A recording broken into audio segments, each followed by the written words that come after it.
Ladies and gentlemen, welcome back to Get Your Roll On. I am Captain Kirk. I hope everybody is doing well today. So today going to be a little bit different take on some of the Baldur's Gate stuff that I've done. Kind of nothing really specific, just sort of a build and playthrough that I've been messing around with some of the mods and that sort of stuff that I use. Unfortunately, Boss was not available today, and I didn't want to continue the 2024 rules playthrough without him, so we'll see. Hopefully he'll be able to rejoin next week, and this is just a temporary thing, but regardless, if not, then we'll probably get back to that, and we will just unfortunately have Boss's character go into Wither's closet, and we'll move on from there. But for now, we are here, and so this is, just like I said, a build that I've kind of been playing around with the idea of for a little while. So it is eventually going to be Battlemaster, Hexblade, Swordsbard. For right now, we are just a low-level fighter with a Hexblade dip for charisma, and we're using dexterity for our ranged attacks.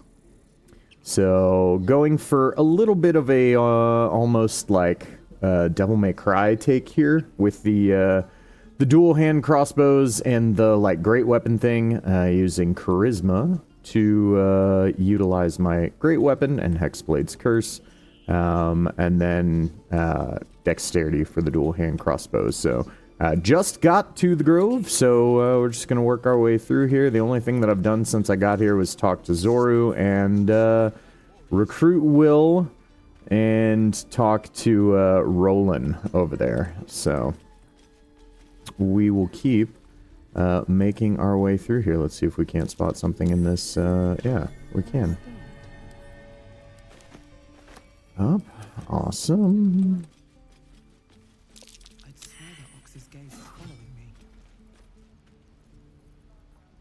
Do I have my Speak with Animals potion on me? Oh yeah, I can get this out of the way.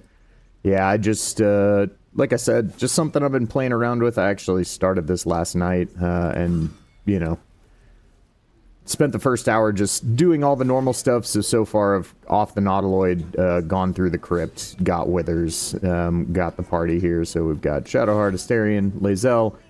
We'll be ditching Asterion once we get Karlach for this playthrough, because that just feels like the party comp I want to use this time for no particular reason.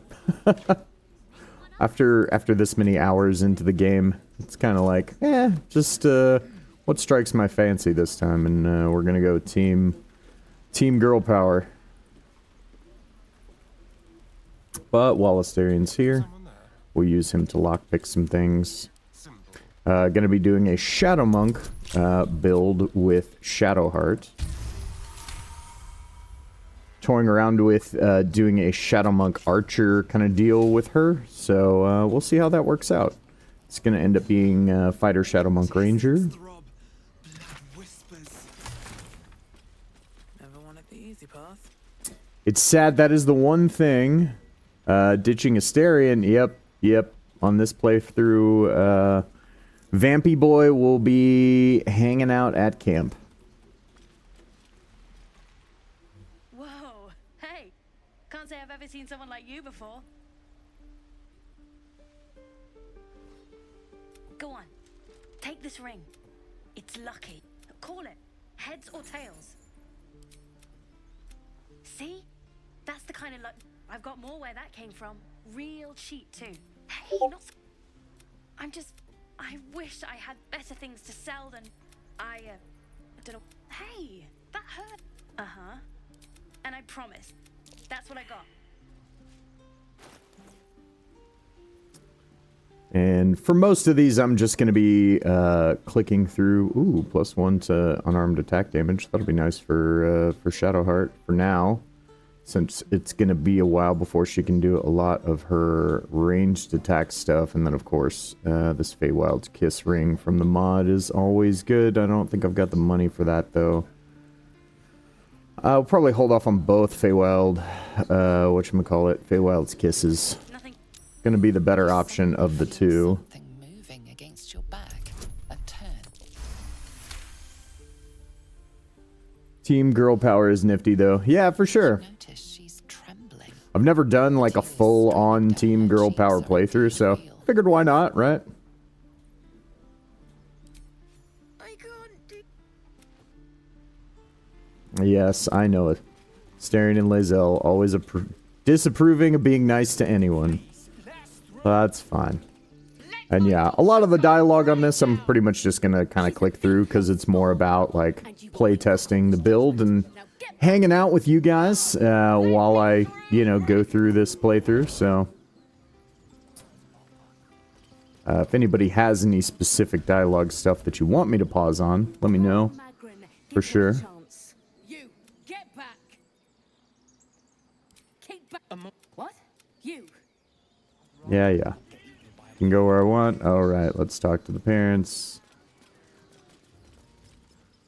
Suppose I don't have to. I can just save Arabella anyway. I'd sooner trek through the night. Sounds like she made the fatal mistake of getting caught. Yes, Astarion hates that I want to help kids. Although it's interesting. Hyper spoiler alert. Please stop listening or close your ears for a moment for anybody who hasn't played all the way through Act 3. So I kind of actually, the more I like think back about it, and it's like by the time you get there, I don't think most people are thinking about it anymore. But when you get to, if you get to the part where you're dealing with Cazador for Astarion, there's a pretty good chance that you learn that Astarion helped him kidnap a bunch of kids from the Gur. And, when he kidnapped the kids from the Gur, you know, it's basically he was selling or kidnapping these children so that they could be turned into vampire spawn for sacrifices for the whole ritual, yada, yada, yada.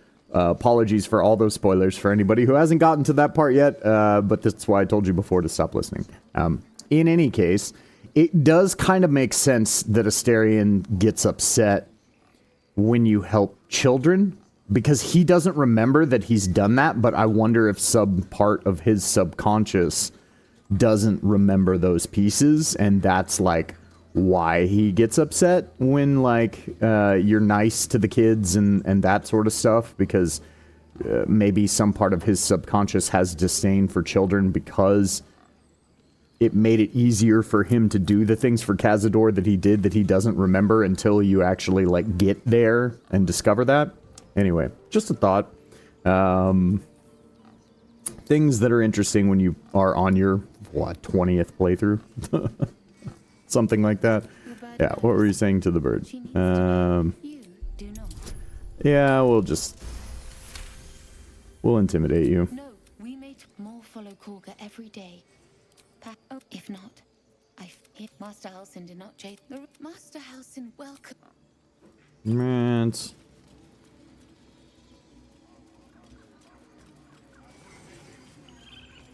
Do I have... I feel like I've got a animal potion back at camp. Not that I care about the dialogue interactions so much, but actually I'll just... Well, yeah, I want to test that because it was kind of bugging out last night, too, when I was finishing this up. Like, Astarion and Lae'zel kept ending up outside the grove for some weird reason. So we can come back here to the chest, and then, yeah, I think you get in, like, just your normal little, like, what is it? Bewildered Adventurers pack thing. Yep, there you go. Take all that. Cool. Now we'll leave. Got a speak with animals potion in there. Is it bugged out with the Astarion and Lae'zel? No, yay, they're here, hooray. That was a temporary thing that saving and restarting the game fixed. Astarion deserves to be ditched? What? Why does Astarion deserve to be ditched? I like Astarion as a character. I feel like Astarion's actually probably one of my favorite characters. Just like I said, I'm kind of doing the Team Girl Power playthrough this time.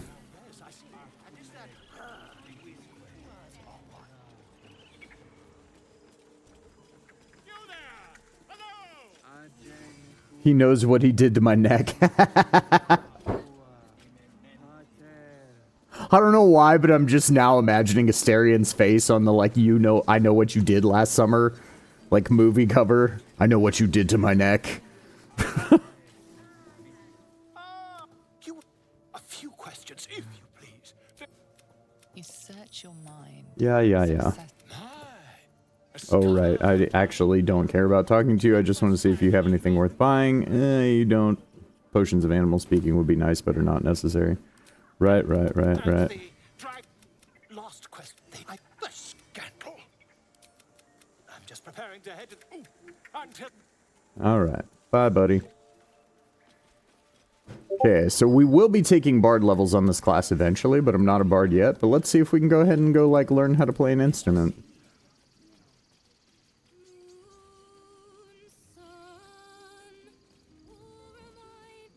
Dance upon the stars. Change? No. At the hands of this bloody song. I can't. Nothing fits. True, but when you're stuck and it's just getting. It can't hurt. I'll stop dance upon the stars tonight. Alright. Kogo Gadget. Lae'zel with guidance. Lae'zel has a war cleric level. Because, like, basically everybody should have a war cleric level almost. If they stop making war clerics so good, I'll stop taking a 1-level dip on every character. Promise.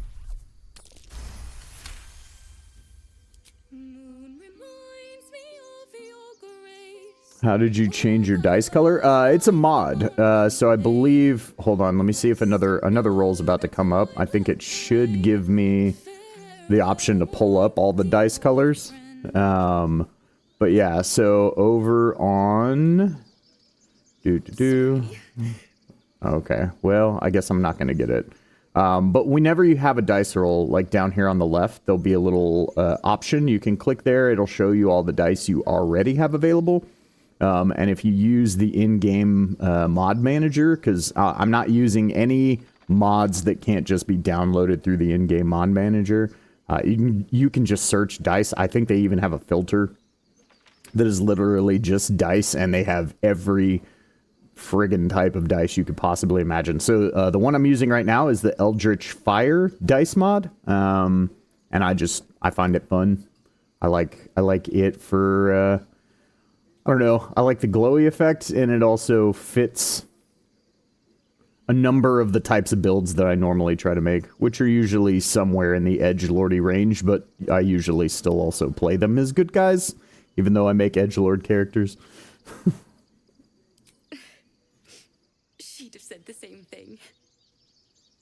That's the first Aw, time even Asteriana said, yep, I know. she was playing. There was so much blood. I'd keep the weeping. Alright, and we get goodies. Oh, target a stone, fright, mate, bleeding chest, deeply. You also deal. Yeah, we're gonna take that because I'm gonna have lots of. Wait, what do these do? Arendor's gloves. When killing a foe with force damage, targeted spell or cantrip, you regain 1 level 1 spell slot, and any warlock spell slot. You must succeed on a wisdom saving throw or become mad for 2 turns. Some of the random equipment I really like. Wait a minute, spell mastery. What does this do? Does this just refill my spell slots? Cast several preparatory cantrips to improve your spell casting against foes. What the hell does that even mean? Once per battle. Am I gonna... Okay. So 1 turn of this. Spell mastery. Okay, +2 spell save DC and spell attack rolls. So it's a bonus action into a spell buff. I don't know that I'm gonna have enough, like... That would be useful if I was gonna have a lot of CC spells on this party, but I don't know that I am. So yeah, I think I'm gonna go with the Battlemaster band. At the ready. Edgelords aren't necessarily bad guys. Yeah, no, exactly.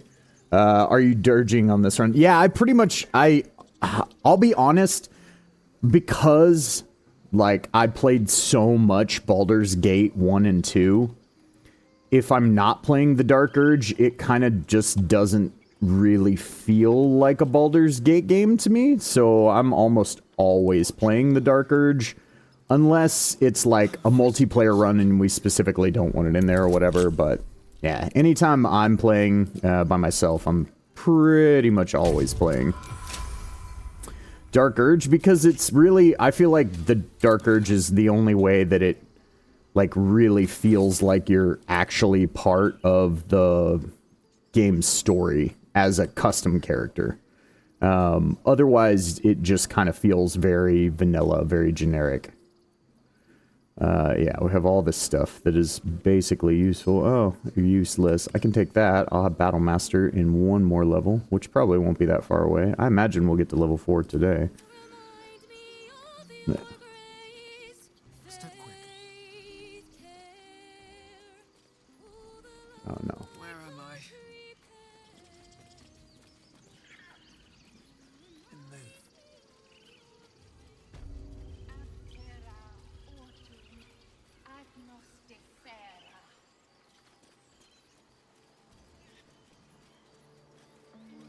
Okay, I asked the bear to move already, right? Yeah, I did. Okay.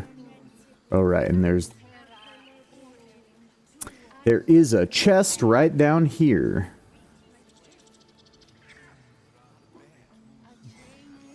Excuse me while I caffeinate for a moment.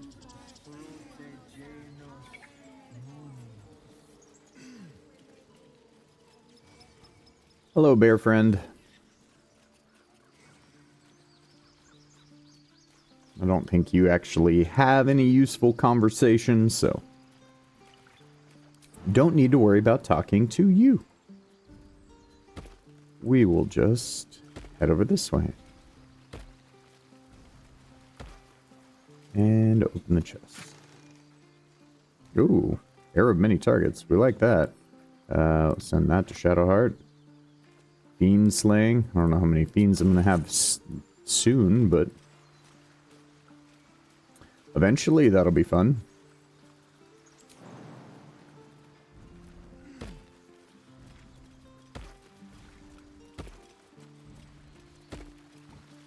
Oh, fish. Yeah, camp supplies. We'll take that. Oh, he ate the other one. That's alright. He fished for them in the first place. He can have his fish. All the usual difficulty increasing mods too. Yes, so Nightmare Mode difficulty, additional encounters, extra enemies and encounters, improved abilities for enemies. So, I mean, because I'm using mods, I mean, look, it would be, I would feel like I've already got like half my party fully decked out with magic items, you know? Like, and even then, even with all the difficulty increasing mods, it's still kind of cheese. It's like mostly I'm kind of just playing to play around with the different builds and see how they work at this point, still. And so, or different builds that sound interesting, right?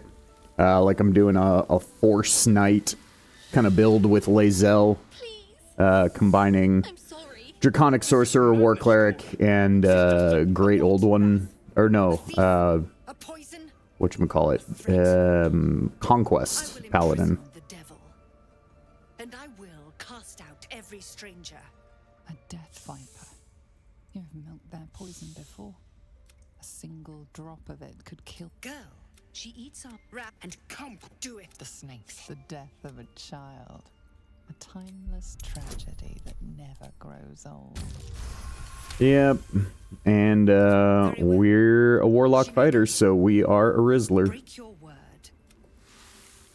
Out, thief. Thank you. Halcyon isn't here.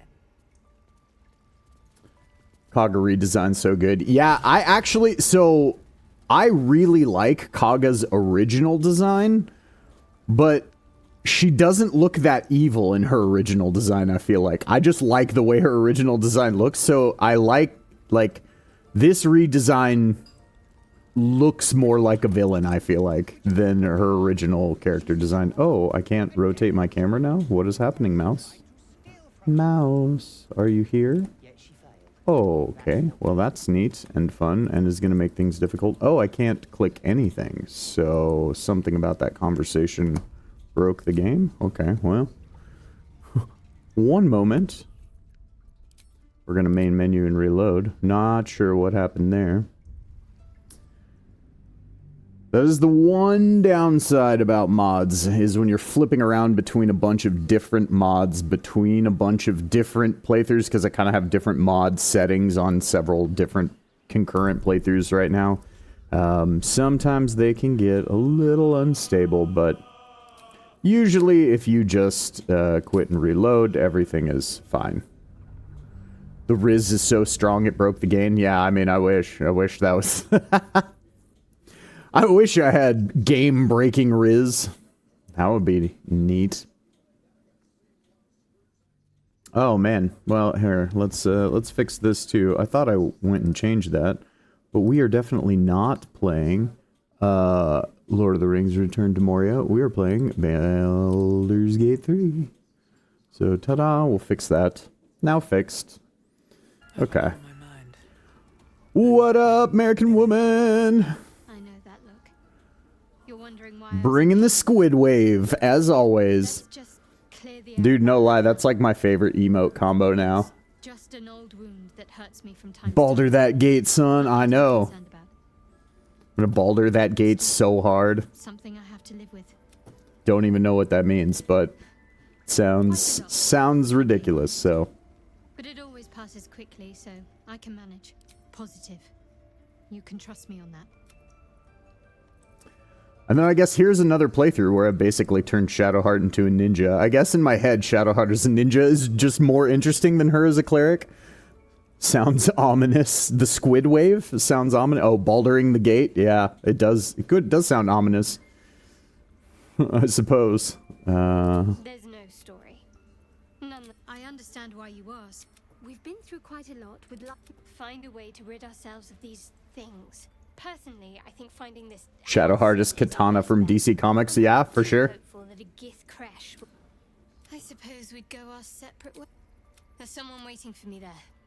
That is basically Katana's mask. I never really thought about it, but yeah, the Sharon mask design is very similar to Katana's mask design. Let's just say it's very personal, very. Now I want to like look at that. Katana DC Comics, because it's like.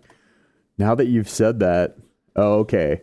Yeah, no, if you just made Katana's mask a full mask instead of the half mask, it would just be the Sharon mask, basically. Crazy. Robed figure approaches you from the shadows before they have a chance to react. It speaks, Baldur the Gate, son, and advantages. Yep, there you go. Besides, you saved my life aboard the Nautiloid. How can I do anything? Actually, although now that you've said that, I'm just imagining, like, a figure pops out of the shadows and in, like, old Greg voice, like, "You gonna Baldur those gates, son?" Like... Fine. What's on your mind? Besides... I'm just, like, errantly clicking through. I'm pretty sure I just clicked that same thing multiple times. We should get to know each other a little more. Blah, blah, blah, blah, blah. You don't want to talk about yourself? Oh, maybe I'd like to get to know you better. Alright. That's what you prefer. I can respect that. Okay, bye. You did well to speak up for the girl. That snake is well seen. Well spotted. More will die. Would you? So, Halcyon is... You won't miss... Yeah, we're gonna find Halcyon. We're gonna do all the things, because I want all the experience. Say it. You think I'm a monster? Yes, you a viper, Ben. No matter. I took back the idol of silver, and I want there to the viper must this tail end. Yeah. We get it, Kaga. I'm the horrible druid lady who sold my soul to the shadows. Romance the bear this run? Maybe.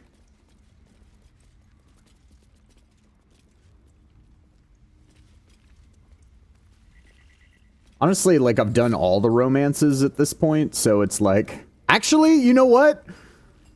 I have never actually personally done Will's romance. We'll romance Will this run. Why not? It's the character that makes the least sense for my character to romance, so why not? I like the ridiculous of it. or ridiculousness of it. Are you coming back this way? Where are you headed? Oh, you're there now? Okay, fine. Well, then I'll hide back here behind this thing. Yeah, you go that way. There you go. Now we'll lockpick this. Hey, buddy, I'ma steal your stuff. Plain but cute. Yeah, for sure. For sure. It is plain. Yeah. Give me the stuff. Give me the goodies.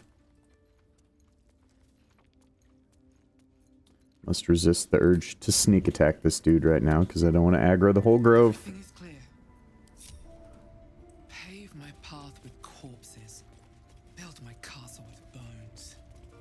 You know, I think as I'm playing through this, I think this might be the first time that I have played, because I've done a few playthroughs with femme characters before, but I see you.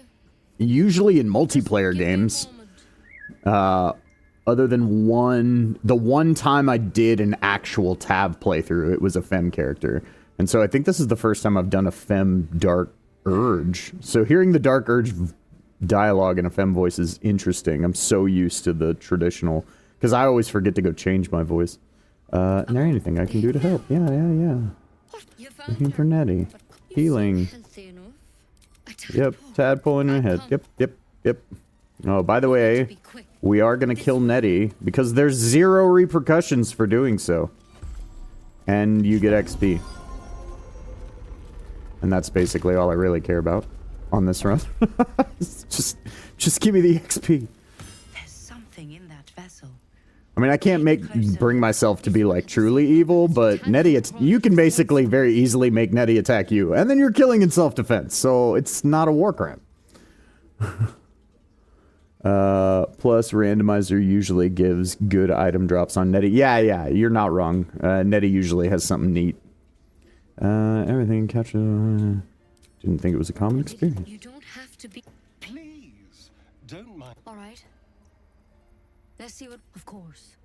Now, tell me what. Or the dead drow. Yeah. Any symptoms? Can merge minds. Mind flare ship. This is a vial of wyvern. I thought you could cure me. Do I have your word? No, I'm not taking poison from someone. I can't trust. I refuse to die. Alright, and now we're gonna look at why we're playing. Why, yeah, the combo that we're playing.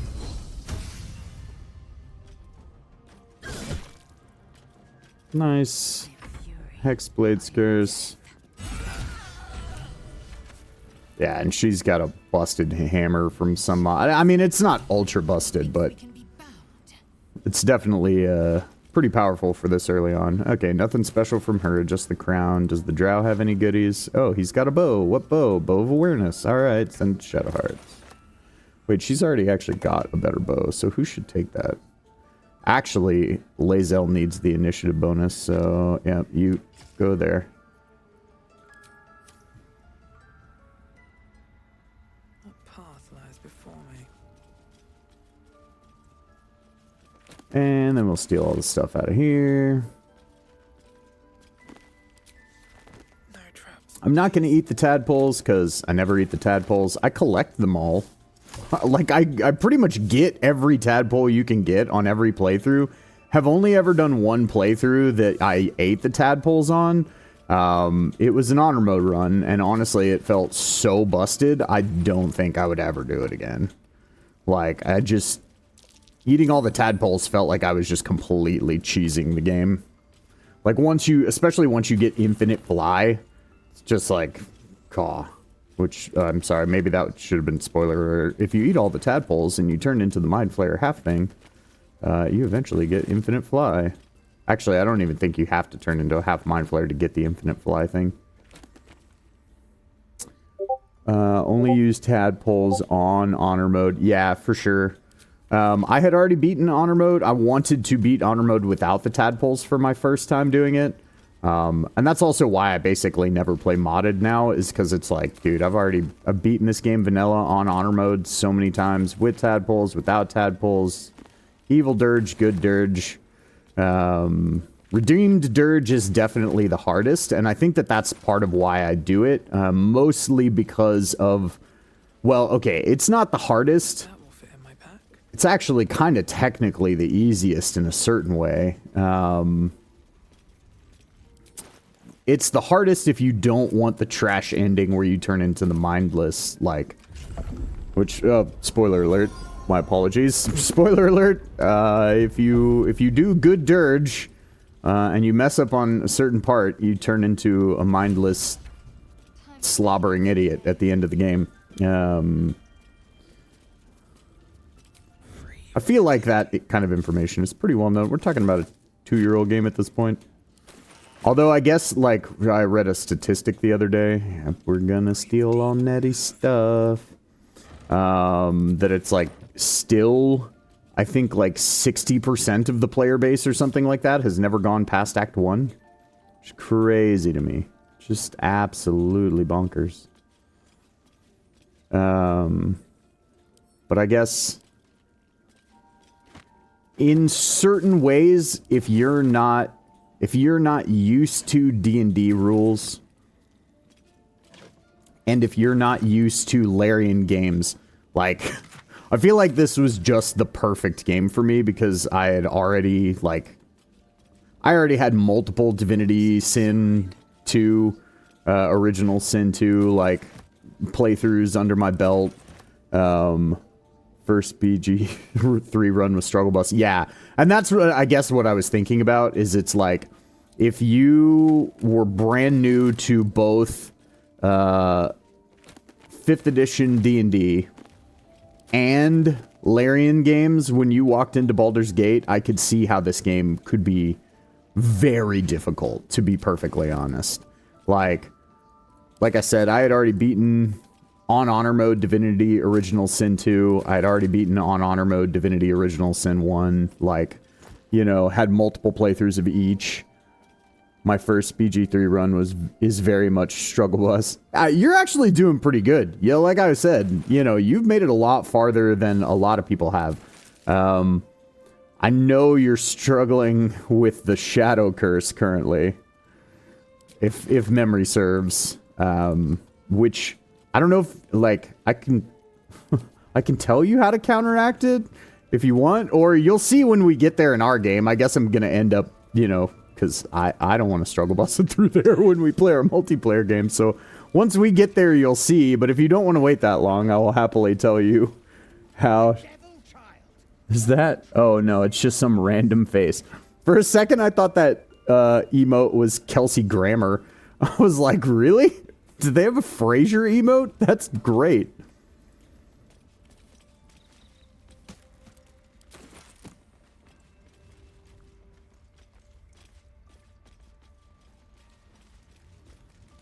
Oh, goodness. See here. Oh, yeah, I gotta read all the things. Do I have anybody who has any intelligence? Oh, that's right. I would normally... Yeah, okay. No, I don't. I'll put one in the server. Oh, a Kelsey Grammer emote? That would be hilarious. Just disgruntled Frasier face. Or Niles, or both. I mean, Frasier is probably, well, not my favorite show. It's my second favorite show after MASH. I have a very, now that I say that out loud, I think I have very strange taste in sitcoms. Although they both were long running, right? They had to be popular. Dude, yeah, Frasier is too good.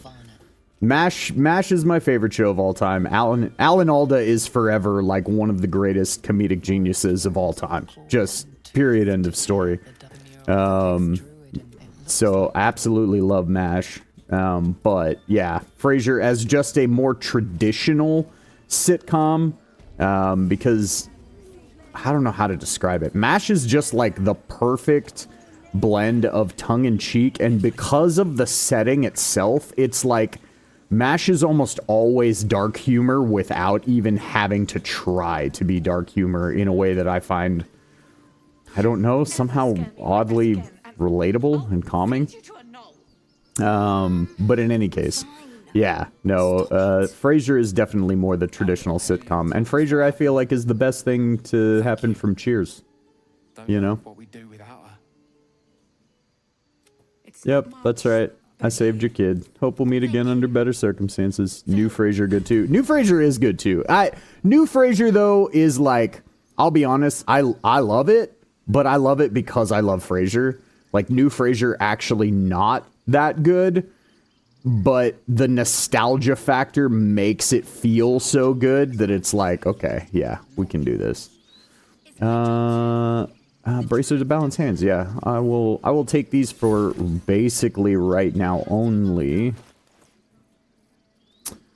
I will lose some armor class, but I don't really mind. And we'll re-dye these. We're using the, so I'm playing a Shadar Kai, which is, for those who don't know, a type of elf. Professor, best new character. Oh yeah, his buddy. Yeah, Alan. Yeah, Alan's great. Yeah, it's Alan. It's definitely Alan. Dude, yeah, Alan's wonderful. I think that if I didn't love Frasier as much as I love Frasier, I would find the new one feels, I don't know if it's because like most modern shows have left behind the old sitcom comedic formula, you know, like kind of such a long time ago, because like there was for a long time a very well sort of established sitcom comedic formula in media, you know, and you saw it in everything. Friends, Seinfeld, you know, Frasier, Cheers, etc., etc., etc. And that formula has largely been departed from outside of a few shows. Well, I mean, I like both Friends and Seinfeld. Friends was interesting to me because when I was a kid growing up, I hated Friends. But once I was actually like kind of the age that all the characters in Friends are, it became one of the most relatable shows I think I've ever seen. I'm just like, yep, I remember when that thing happened in my friend group, and I remember when that thing happened in my friend group, and I remember my friend that was like that one, and etc., etc. Everyone loves Raymond. Dude.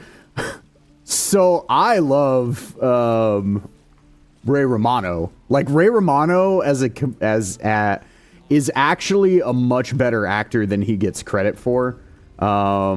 God, what was the name of the show? They did a it wasn't even a sitcom. It was almost more of a like family drama kind of deal. That was a spin-off or a take on actually what had been a Steve Martin movie years and years and years prior. And I can't remember the name of it now. But Ray Romano plays a character that's a romantic interest of one of the main characters in there with autism. And he does one of the best portrayals of, I think, a high-functioning autistic character I've ever seen. And so ever since then, I've absolutely just loved Ray Romano because, I mean, he just knocks it out of the absolute park in that show. And I can't remember what it was called. It wasn't Everybody Loves Raymond. Everybody Loves Raymond, I think, is probably Ray Romano's weakest work because his stand-up is both exponentially better than Everybody Loves Raymond, and so is all of his other acting. Like, just literally all of his other acting. He's so much better. He has so much more range than... And he is actually so much funnier than I feel like Everybody Loves Raymond lets him be.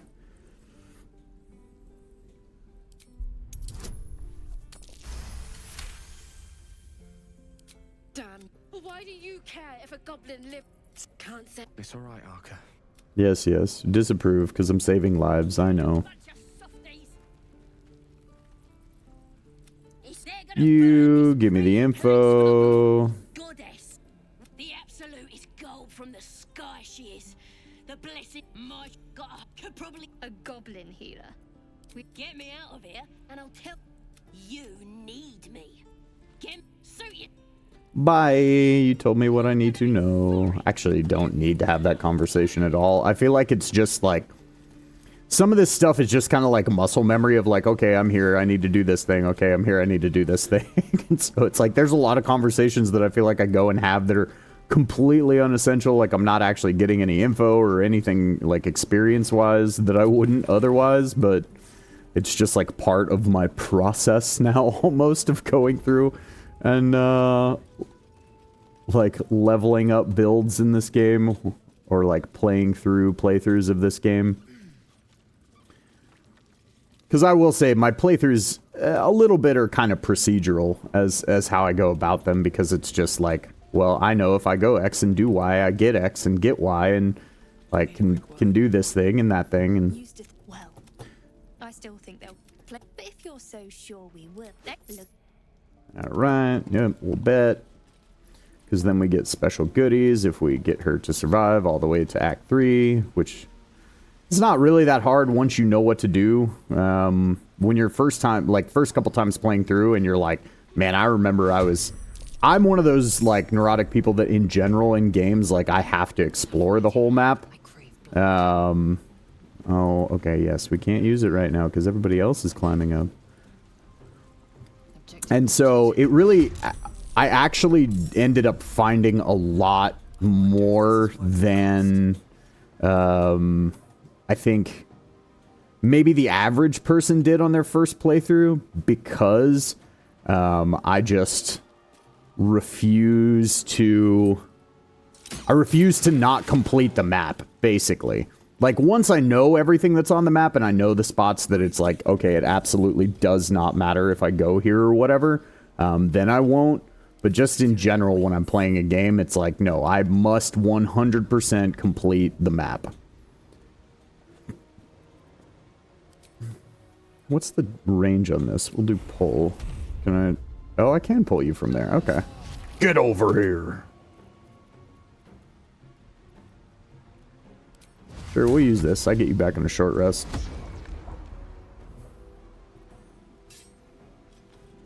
Still breathing, despite everything. Same, you have to complete the map every time. Like, oh, well, I don't have to do it on every playthrough, but certainly on a first playthrough. But yeah, you're the same way. Except I'll go everywhere on subsequent playthroughs too. Yeah, I mean, I will most of the time. There's a few spots where it's like I know that I'm literally just going off in some corner to get absolutely nothing. Not even like just a little thing. Like, there are some little hidden away corners of the map areas in both this and especially actually in Act 2 where it's like you literally get nothing. Like, not even just a little bit. It's like you get nothing at all. So I don't usually bother with those on subsequent playthroughs when I know that's the case. But yeah, if there's even just a chest there or a dig spot, I go there on every playthrough. Like, it's just because I know it's there and I know that I'm missing it. And especially playing with randomized equipment the way that I do now on pretty much every playthrough. Like, I just can't not do it. That's right. Shoot you. Yep. And then we'll switch back to... Yeah, I have basically made Shadow... If I changed Shadowheart's hair, if I had the Origin Mirror mod for Origin characters thing installed and changed Shadowheart's hair, she just, like, legit would be Katana on this playthrough, pretty much. It's funny.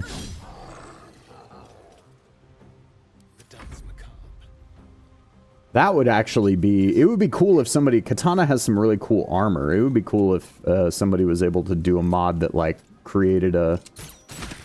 like, a model for Katana's armor. Just in general. Like, not even to do, like, a Katana playthrough.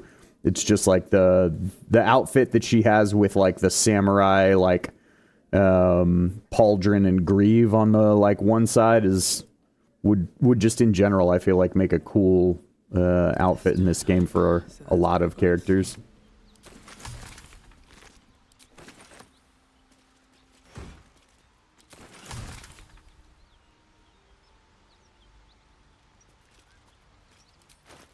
Or not greave. Greave is for your feet. Gauntlet. That's the thing I meant to say. Okay. Yeah, we have heavy armor proficiency, but I think that Lae'zel needs this more. No, Lae'zel has a shield. Do I even get a boost from this? I don't think I do. Yeah, no, my AC will be the same. I'm chilling at flat 17, so yeah, Lae'zel can have this, and then she can just be uber tank. And we can read diet. Hooray for Faerun colors. And I really like the Zerithramon dye. Well, in general, it's probably my favorite dye in here, but I like it on Lae'zel if I'm not using it for my main character. Certainly. Oh yeah, we need to re-dye the shield too, because we have dye support for shields on this playthrough. Do that, do that. Yeah! Hooray! Although is this... Yeah, no, she's not going to be using Shillelagh ever. We'll have her stick with the shield that gives her turn undead. Time to rest. Best be on my way. Okay.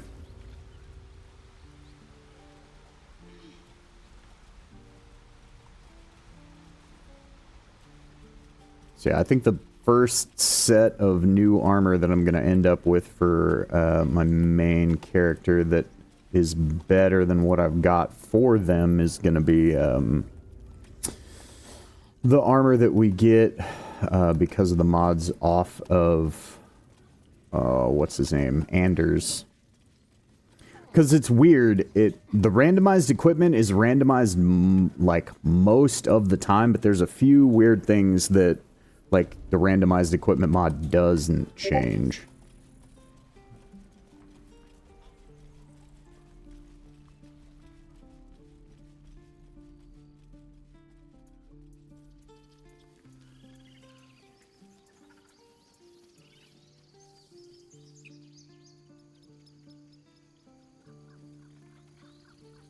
Right, and we'll run up here and extort a tiefling.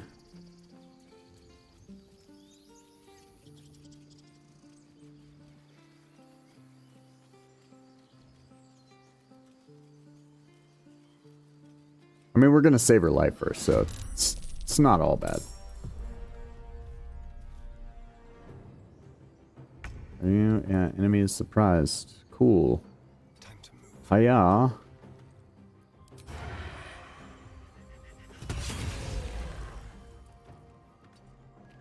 Because we had Asterion take the assassin subclass, so... Never a dull moment.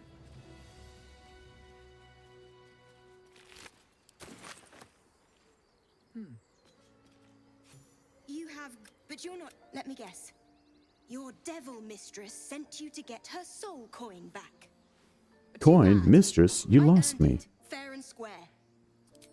You got me. Give you your coin. Yep, we'll take guidance too.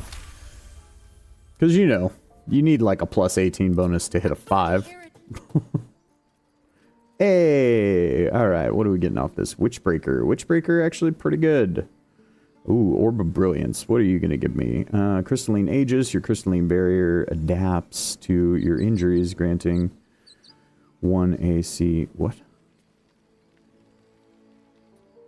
At 15, 75% HP, 2 AC at 25, 50% HP, 4 AC. Okay. While you have Ancient Chaos. Okay, neat. We like that. So more AC, the more hurt we get. Can deal with that. Adamantine Resolve. Gain +1 saving throws while you have Ancient Chaos. Okay. It's probably going to be the best. Oh, Magic Swirls. This one, I always have to read this one. Yeah, +2. When you miss with the sickle, you gain Magic Swirls for 2. So, it's weird, though, because it's like, it almost wants you to miss then. Nobody needs a crossbow. Yeah, we're going to go with the Orb of Brilliance. Otherwise, I would take Witchbreaker. Just because even sometimes is like a...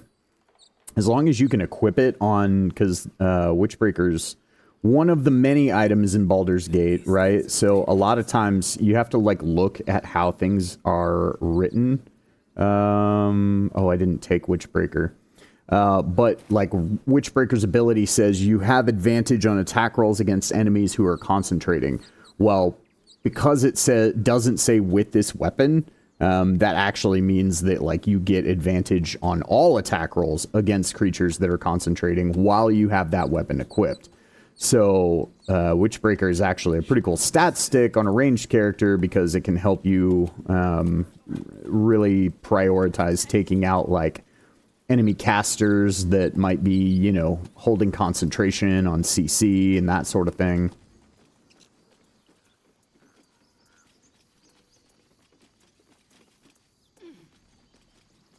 But if you don't know that piece of it, Witchbreaker just kind of looks like, well, what? Why would I want to use this ever? And in general, Baldur's Gate has a lot of items like that. A lot of them look like they're quasi-useless until you actually, like, just get the right itemization, or until you realize that it's like, oh, I get this bonus no matter what. Even if I'm not actually using this weapon. So sometimes it's just worth equipping the weapon for no other reason than the ability that it's going to give you. For example, everybody already knows about the, like, or well, not everybody, but a lot of people know about the Hellfire longbow, right? That you get in, is it Hellfire? No, it's named after whatever order of paladins that Zevlor was a part of. Hellrider, there we go. The Hellrider longbow. In Act 3 just gives you +3 to your initiative. Well, actually, pretty crap longbow otherwise, but it's great to just throw in the ranged weapon slot of like a strength-based character with poor initiative, because it's going to help you go first more often or have much more competitive initiative. Oh man, okay, well we're going to get attacked by every spider. Hello friends. I usually do not have you guys all so close to me. Can I even get up the ladder now? Becomes new question. I can, okay. Well, we have friend nearby. Oh no, I don't actually want to do that. Hellrider. Yeah, my favorite sidearm I'll probably never use. Yeah, no, for real. It's like, I mean, every once in a great while, it's like worth actually making an attack roll with it. But for the most part, like Hellrider longbow is best served as being a stat stick and never actually being used as a true ranged weapon. Okay, well, should be able to come up here. And I do think that this lets me skip attacks of opportunity, yeah. Memory serves this ability. Can I get to where I can use it, though? No, I'm not going to be able to get away from them, so in that case, we will see. Yeah, we'll just go ahead and flourish first. Take this one out. Move around here. I could have flurried of blows, but... Or flurry of blows. Attacked him. There we go. We'll do the offhand attack, and then we'll do the main-handed melee.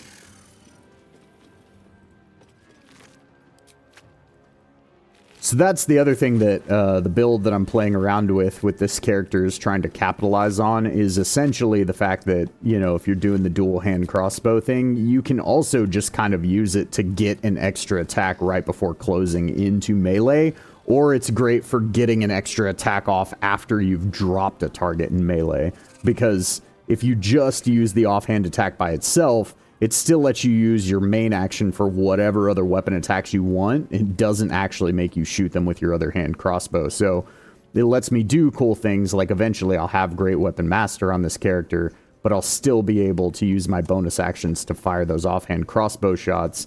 If I don't, like, you know, drop an enemy and get the free crit, you know, the free extra attack from Great Weapon Master, that sort of thing. I am also using, part of the mods that I'm using do nerf Great Weapon Master a little bit. Not a ton. Essentially, it just changes Great Weapon Master to where it's giving you a penalty equal to your proficiency bonus, and then providing a bonus to damage that's equal to double your proficiency bonus +1. So, and we love War Cleric levels because it's extra attack at level 2, basically.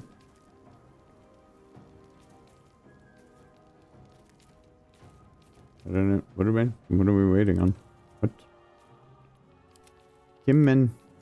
Are we? Did we break again? Oh, there we go. We got there. Okay.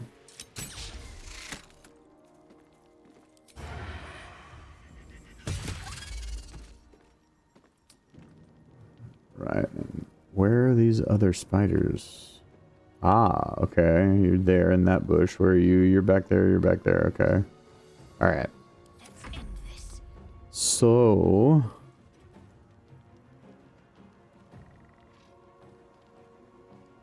Feel my mistress's wrath.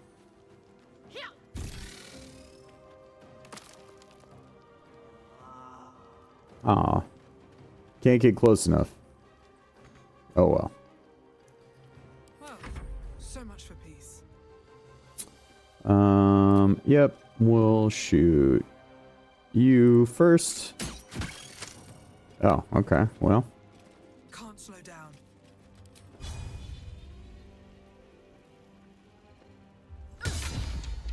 Ah, okay. Well, it looked like it was targeting that, but instead I charged the cactus. Not necessarily the most tactically viable option. Alright. Do our best Mortal Kombat impression. And then hopefully finish it off. There we go.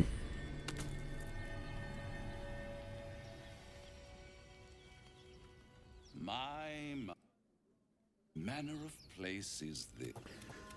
Ah, yes. It's not Raphael. Yep. There, middle of somewhere. It might just be your luck. Am I a friend? Potentially. An adversary? It's what I could fix it all. Like, and when hope. Yep. Because we're going to kill the shit out of him. Because you almost have to. I almost, to a certain extent, I almost consider Raphael the actual end boss of this game. Even though that's not true at all. But...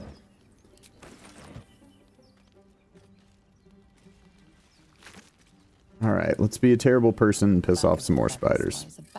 Nature. Oh, sad.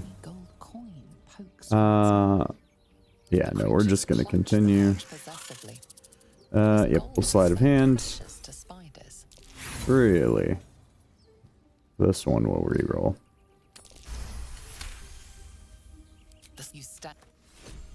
Cool, and then we go back. And then we crush the spiders.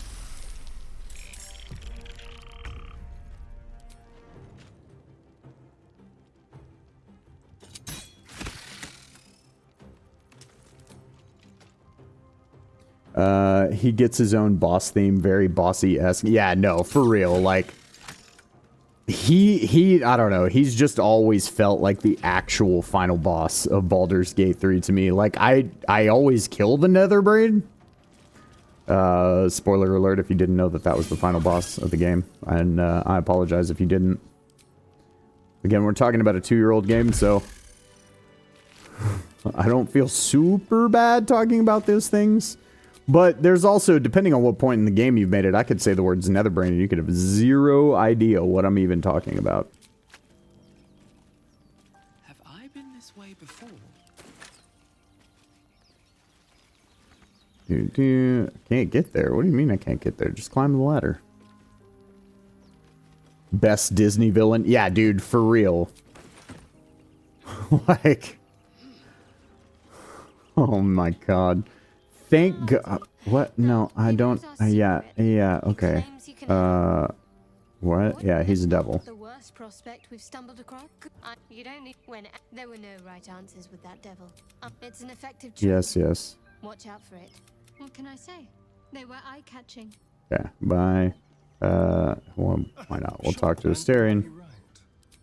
You're a warlock. You understand how dangerous the wrong... Oh, can we? And of course, we may as... This use name. next to a dragon, the devil. I will earn my queen's. But I. Okay. So, get out of here.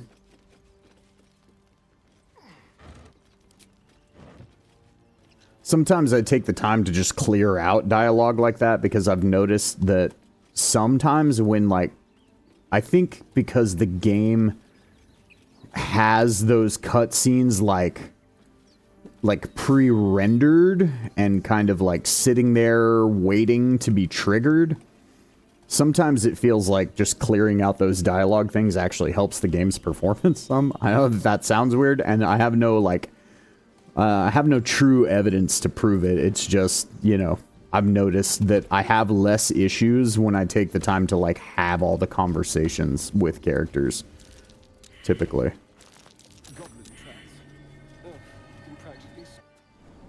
Yep, and then we'll come in here. We'll sneaky sneak. What path lies before me? Glowing eyes are rarely a good sign. Best be careful.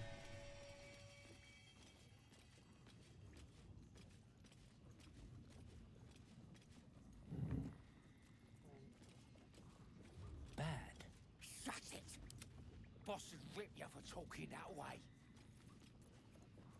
Well, at least we got the druid to keep ourselves entertained.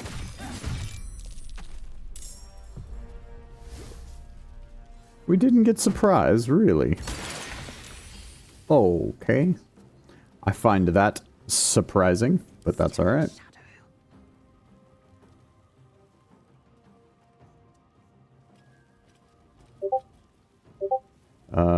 Yeah, and I think this thing lets us abuse weight mechanics. So, well... As I was taught. Okay, not a ton, but I think it does do some extra damage. Let's see.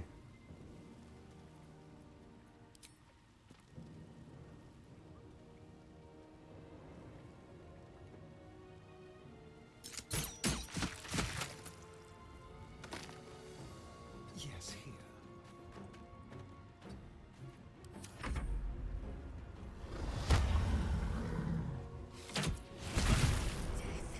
You will not take me. Man, what did all that force damage come from? Cray. Okay. Let's see here.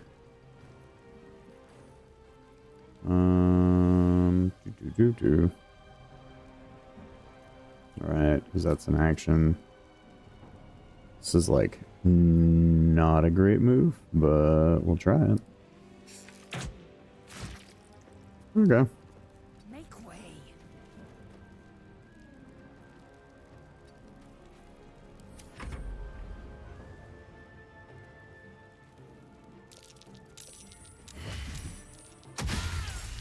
Of course. I'm just intrigued as to how they have such an easy time hitting a character with a 20 AC and the shield spell. Would love to know that answer. But thing for a different time. Do that. And then can I get to you with a melee attack? Nah.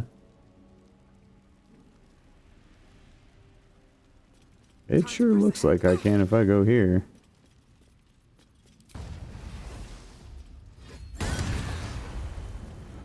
Okay. Talk to me. Yeah, we'll have you Right, better get to it. throw a potion over there. And then just back up.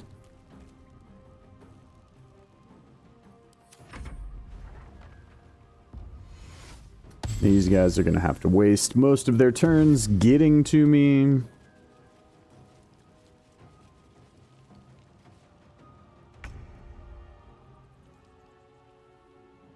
Alright. Delicious.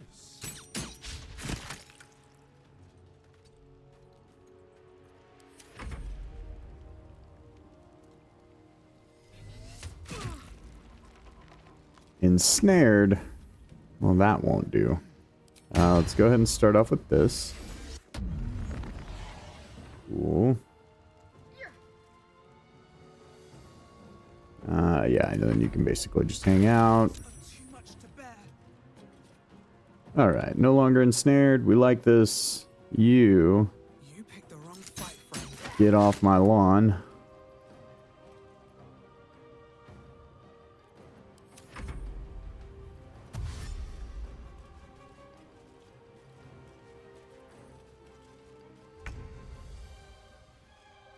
Alrighty.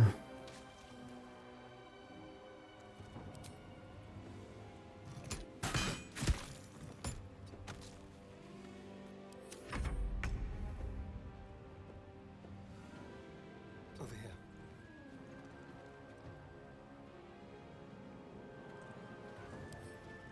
Well, rogue levels. So. Sounds like fun. Really? You just don't want to die today, do you, buddy? It's alright. I don't particularly like dying either. On the move.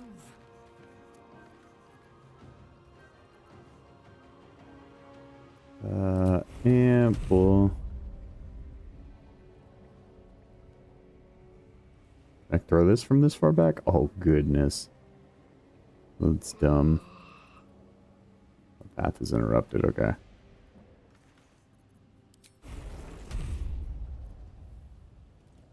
In my best interest. Gotcha. Right. Fine.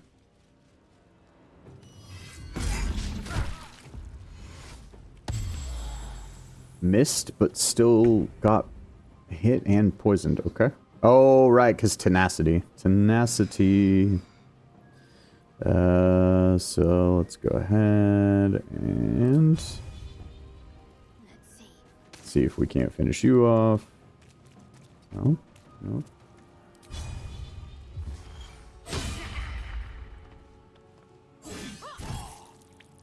Nope, we can't.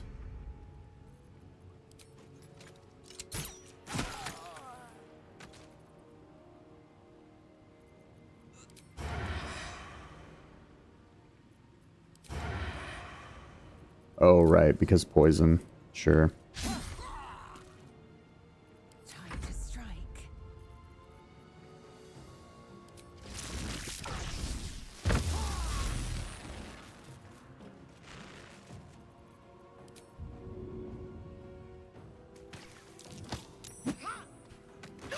Good old-fashioned gravity.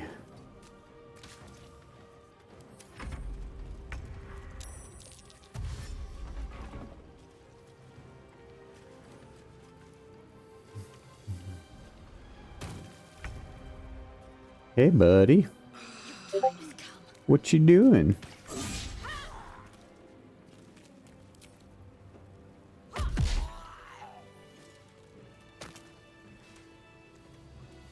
Okay.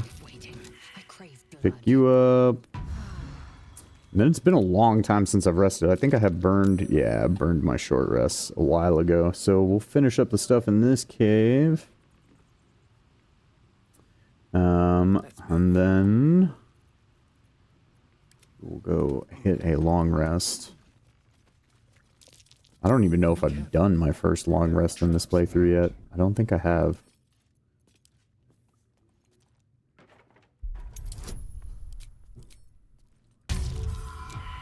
Oh, of course.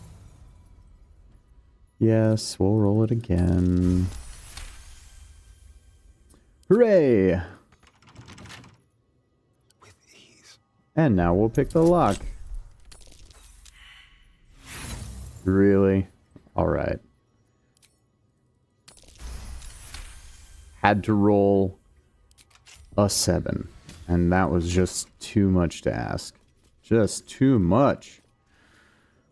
Constructs suffer disadvantage on attack rolls against you, and you deal +1 to 4 damage to them. Alright, well, we'll send that here to save for when we get to the Bernard fight.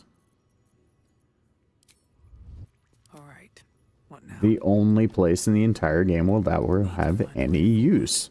Because it's the only time you fight constructs, basically. There are a few other times. There's like one construct in, what's his name's tower. There's a few down in, like, Moonrise Towers, but it's like, I think in sum total, there's like 10 constructs in the game that you fight. Just if you, like, unless you're, like, going out of your way to find constructs to fight.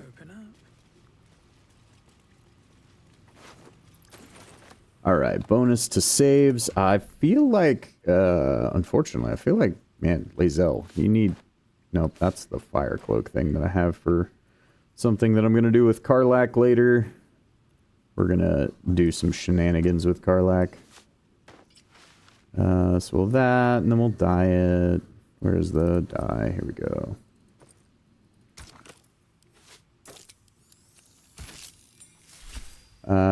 Or does Steel Watch not count? Oh, yeah, true. Yeah, but...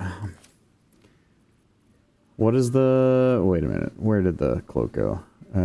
Constructs suffer disadvantage on attack rolls against you. Yeah, the thing with Steel Watch is, if memory serves, I don't actually think that most of their attacks are attack rolls. I think most of their attacks are actually forcing you to make a saving throw, because they're all like AoE attacks and stuff.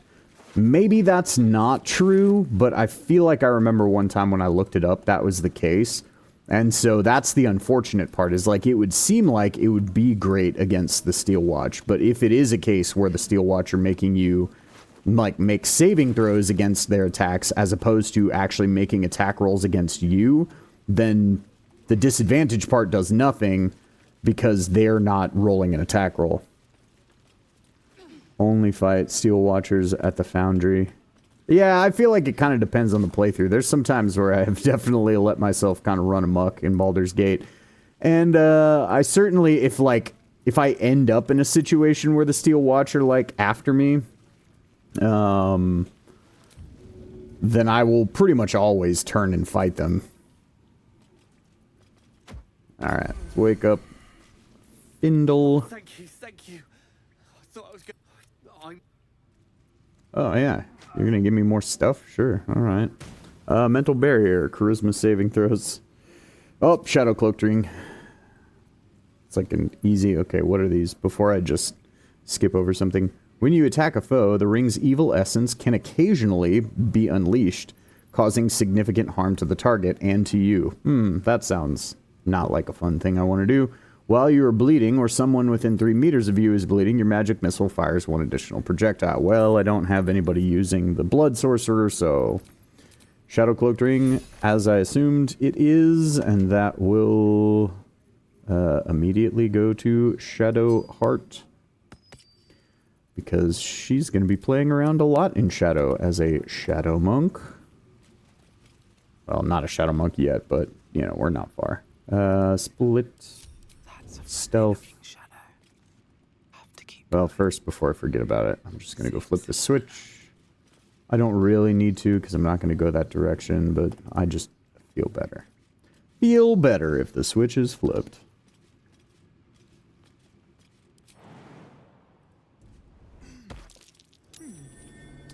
And we'll dig a hole. Oh, no.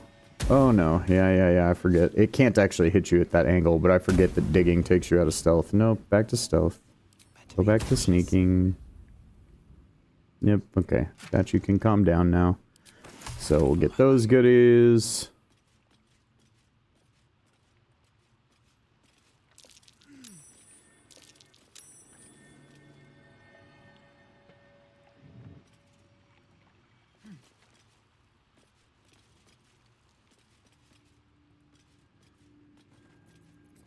Okay, and then I can unstealth. And we'll rejoin. And then I'm just going to walk outside and then long rest. Just mostly because I like the normal campsite better than I like the cave campsite.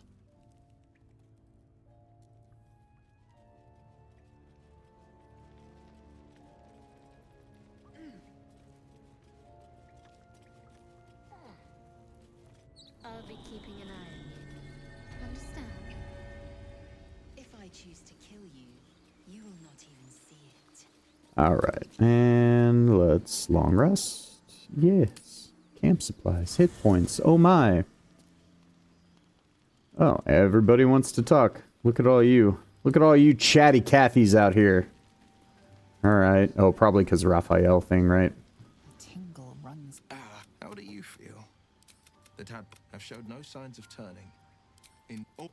Let's get some. Right. The devil and Just get the rest of his dialogue out of the way. Refuse him no matter how tempting the offer. No matter how... But the devil... Right. The Blade of Frontiers...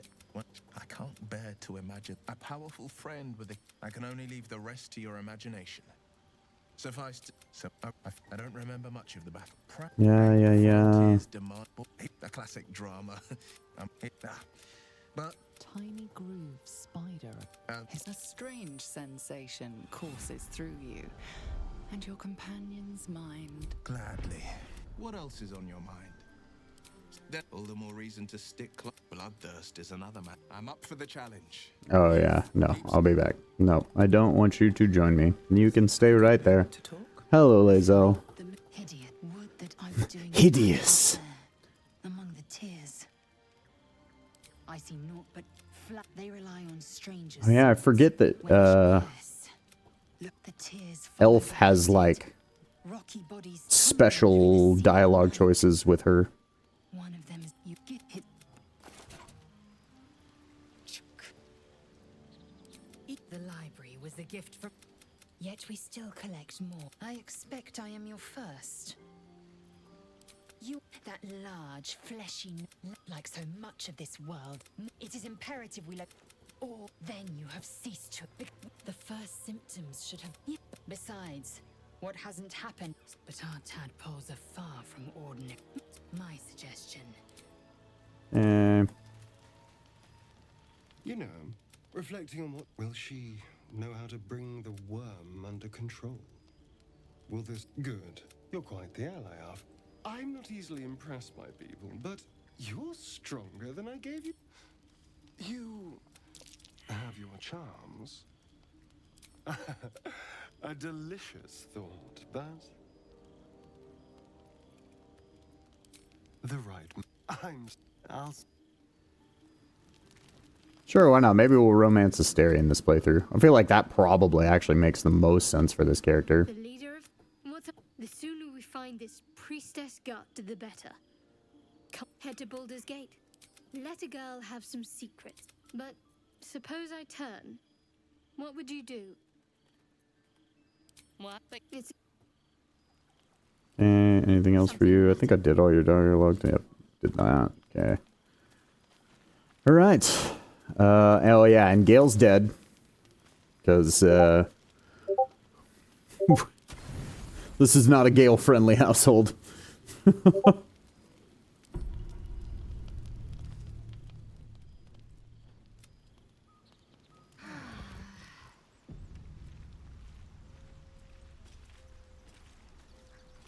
All right.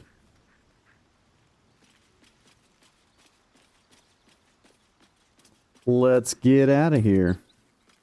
Get back to getting towards Mama Lack. So, Gid, aren't you worried your kind will punish you for consorting People with up ahead. Something's wrong. My name.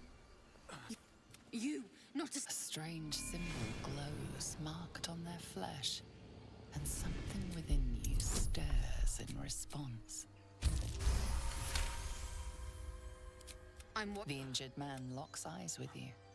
A familiar squirming. Your mind. Do you have orders for us? What? And when the... Please. Any supposed... What? What are you... Yep.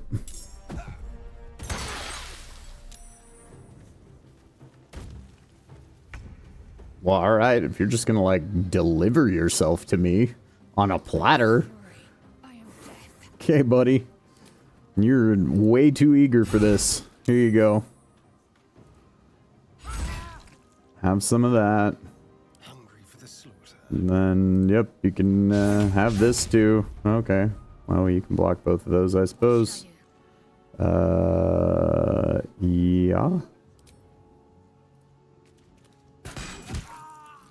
Okay. Heading there.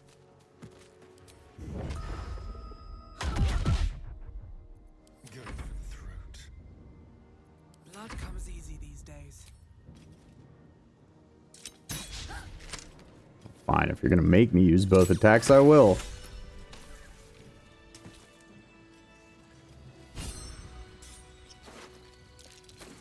With haste. Yeah, and aren't these boots... Yeah, these boots are so weird. Oh, right, this orb. This should go... Yeah, we'll give that to... MC... Right, advantage on stealth checks, but it's medium armor.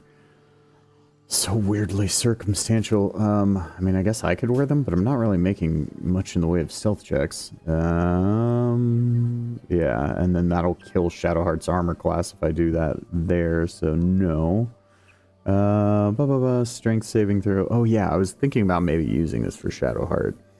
While you're wielding the staff, treat and unarmored your connection to the anciency and nimbleness akin. You have advantage on dexterity saving throws. Yeah, I feel like... Well, the crit boost from that's probably better. Yeah, we'll just stick with the katana. Plus, it fits with the theme. The accidental katana cosplay build that we've done here. Why let its host's Yep. memories go to... Give me the tadpole. I'm not going to eat it, but you can give it to me. And give me your stuff.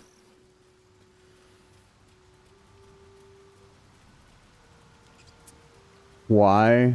Probably the Urge? Yeah. Yeah. Playing Dark Urge. I don't like Gale. I think Gale is, like, one of the worst characters in this game. And so, usually, unless for whatever reason I am specifically trying to do a playthrough with Gale for whatever reason, which doesn't happen very often, usually only because if I like want to test something wizardy or something like that, because he's the character that makes the most sense for it, then I'll use him. But yeah, other than that, I pretty much always cut Gale's hand off. And when I'm playing Dark Urge, which is almost every playthrough.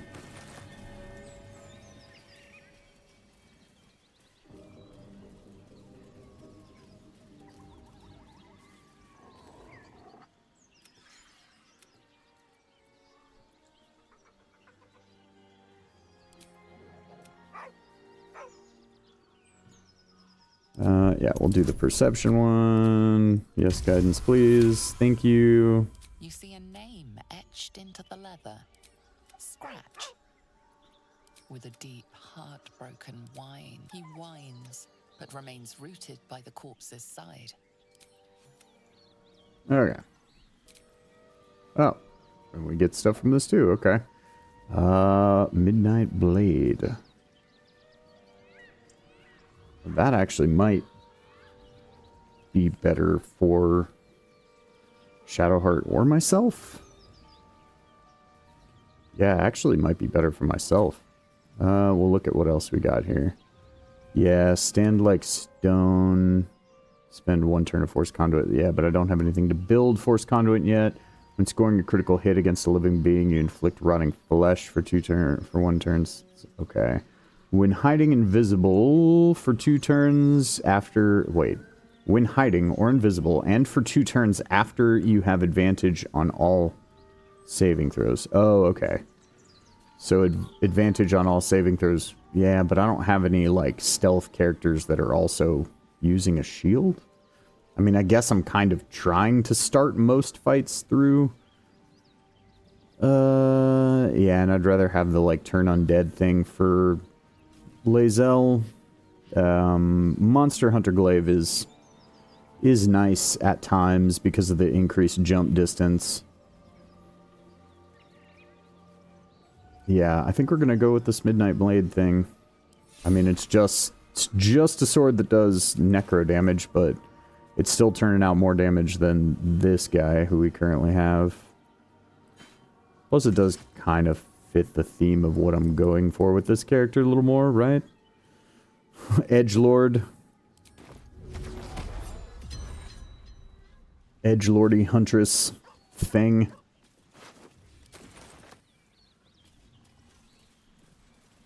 Not Huntress, the DC character.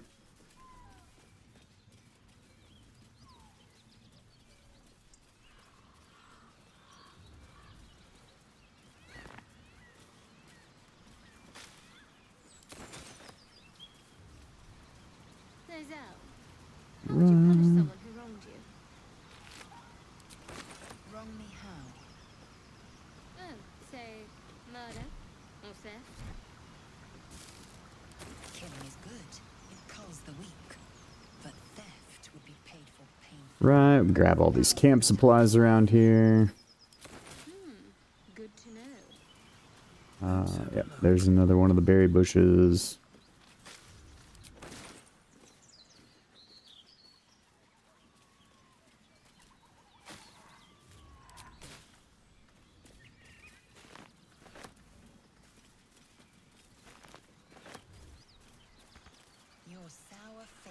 And then the worst pathing point in the game. The rocks that literally no NPC seems to be able to follow you while jumping over.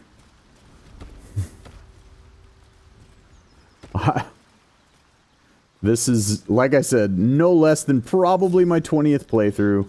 Never once have I ever just had the NPCs follow me across these rocks. I'm just like, what is wrong with you people? You and Lae'zel. Seems turned. Please don't remind me.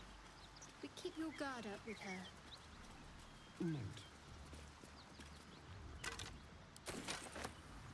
Moving in.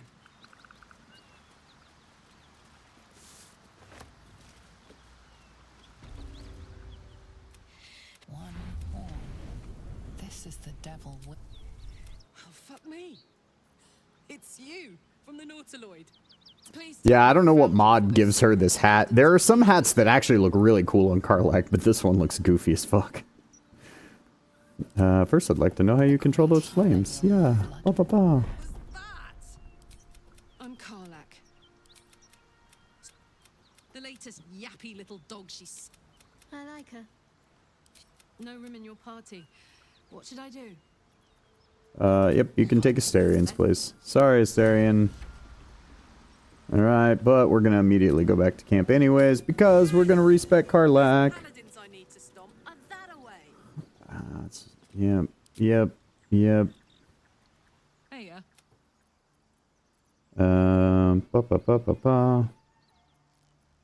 Okay.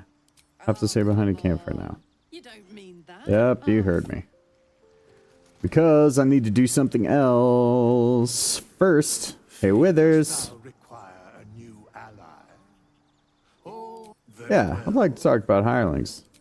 I'd like to recruit a hireling. I heard you have this dude named Danton. Yeah. Hey, I heard you were a druid.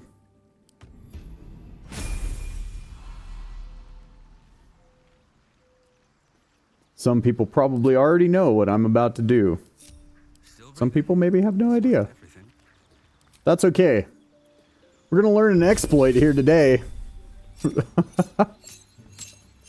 Why? Because I think it's fun. Most of the time I think exploits are cheesy, but this one, for Karlach, I specifically find pretty fun. Yeah, we can give you a cantrip. We don't particularly care which.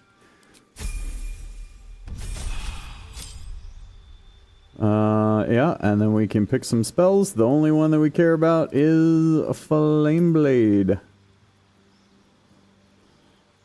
Alright, and actually, part of this is testing to see if this even works. Yeah, prepared spells. Get rid of you. Give me the Flameblade. Where's it at? There we go. So I am using a mod that actually changes these all to the, whatchamacallit? To the 2010, or 2010, my god, brain. The 2024 versions of these spells. Like the rulings for them. So I don't know if this will actually work with the 2024 version of Flameblade. But we're gonna find out.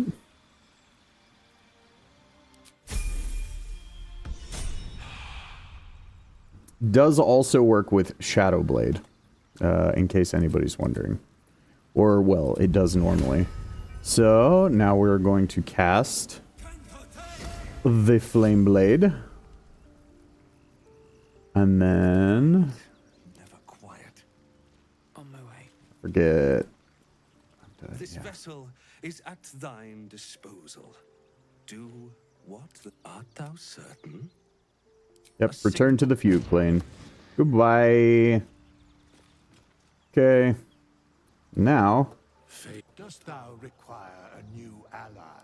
Very well. Choose. Now we go right back. Hey, Denton.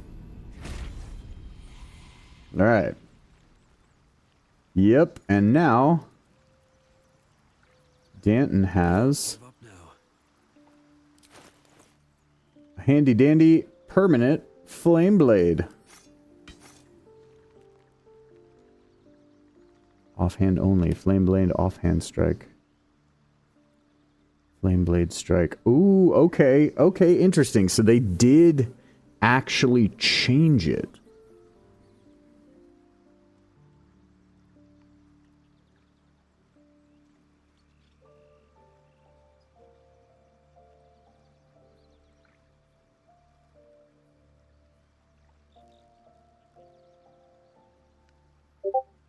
Okay.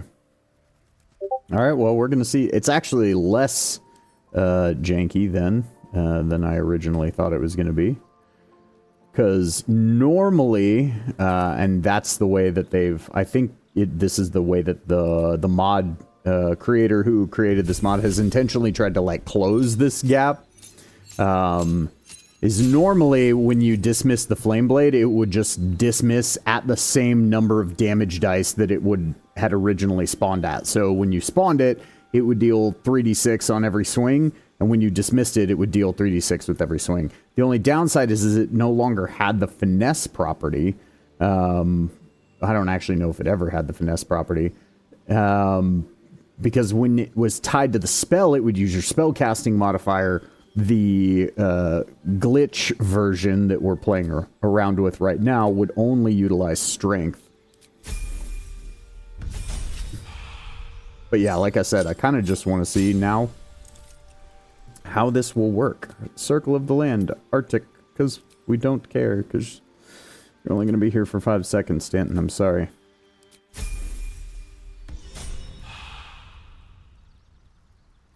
Right, and then we need you to cast Flame Blade. Wretched thing.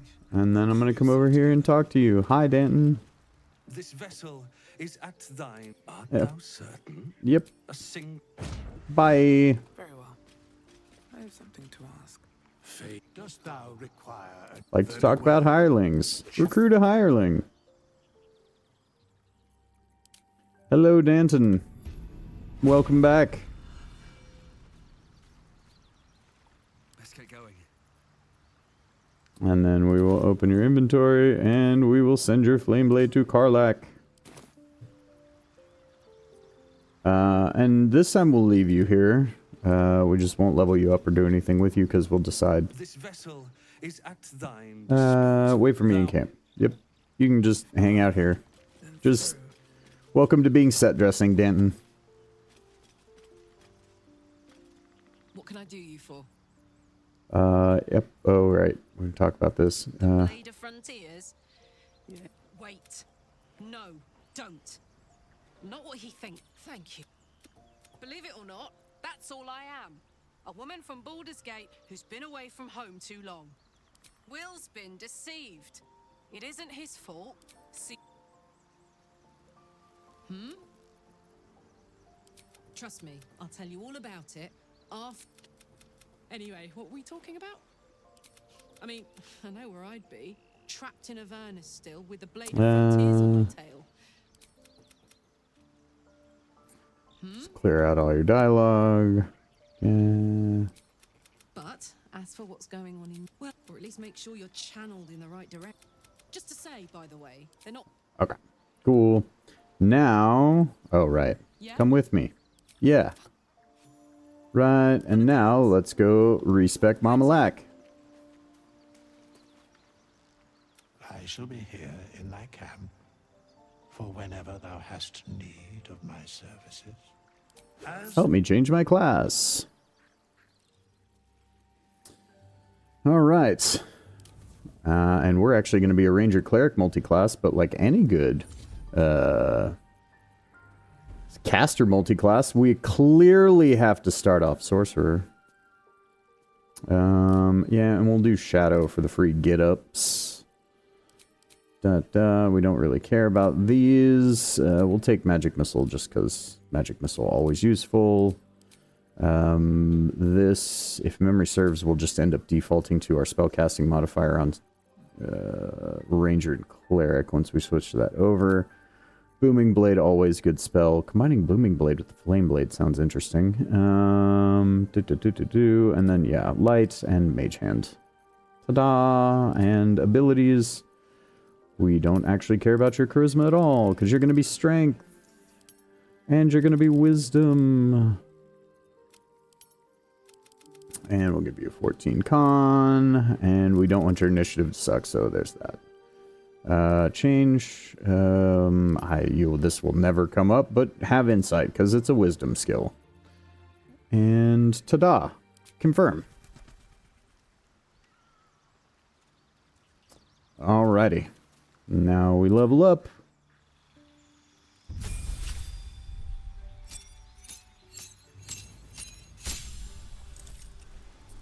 And for right now, we're just going to go with 2 levels of Ranger. Favored enemy. We want Ranger Knight, because this is the one that gets us heavy armor, right? Yep. Give me that heavy armor proficiency. Wasteland Wanderer, we're already resistant to fire, so... Oh no, I want Beast Tamer. The Raven's too good. And then, yeah, Perception. Yeah, probably our best bet, because we don't care about stealth.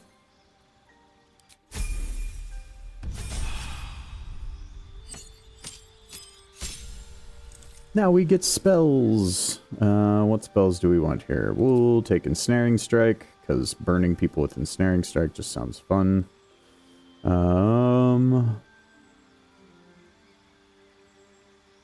berry,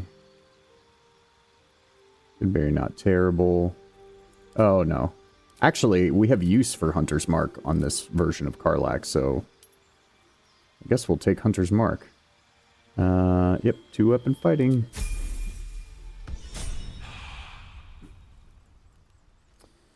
Okay, and then some of this equipment won't be useful yet, but... Ta-da! That and that.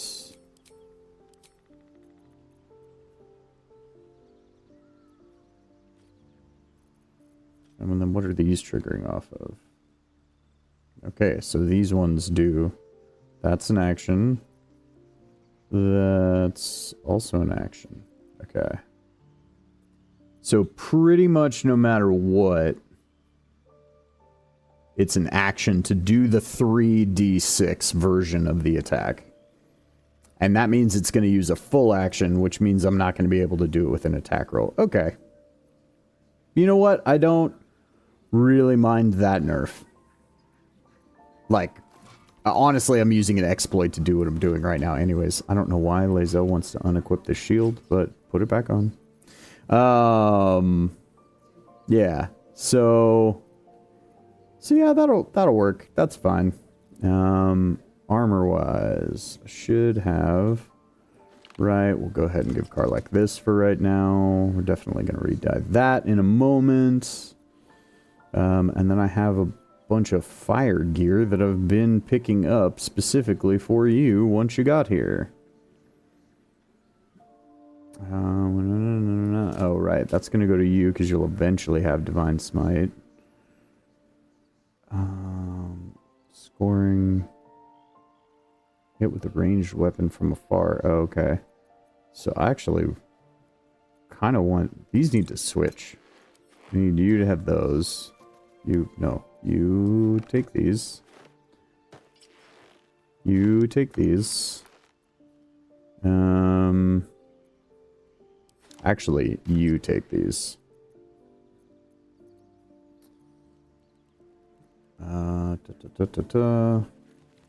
And then I have gloves. Yeah, when casting a spell or cantrip, it deals fire damage. So does this count as an attack? It's a cantrip. Ha ha ha ha. Okay, so for right now, that's going to be really nice because I only have one attack, so kind of doesn't matter. And then I have a cloak for you too. Where was it? There we go. There's that. Dealing fire damage with spells or cantrip, you create a small fire pool under the target. Okay. Feeling good about all of these things. Oh, this does stay... Okay, so they did finally fix this.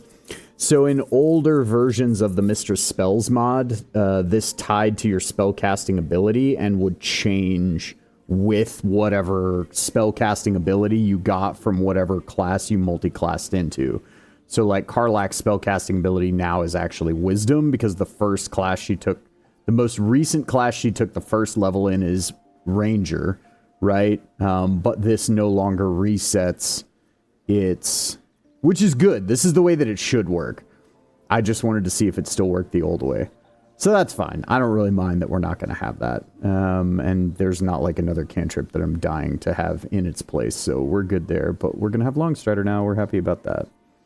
Was there anything else I needed to give you, Karlach? I feel like there's... What are all these? This is the construct one. That's doing nothing for anyone right now. I guess we'll just give you advantage on stealth checks just because they look better with your armor. Right. Nope. I'm the only warlocky person and I don't have that. Attacks with advantage they deal. Yeah, no.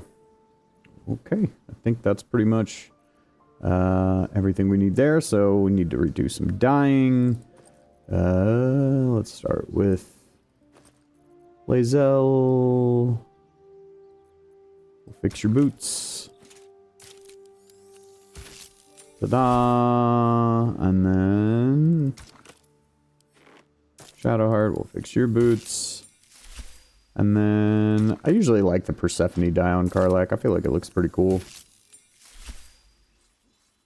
We can get rid of this egregious hat though, and you can just have your awesome mohawky horned glory.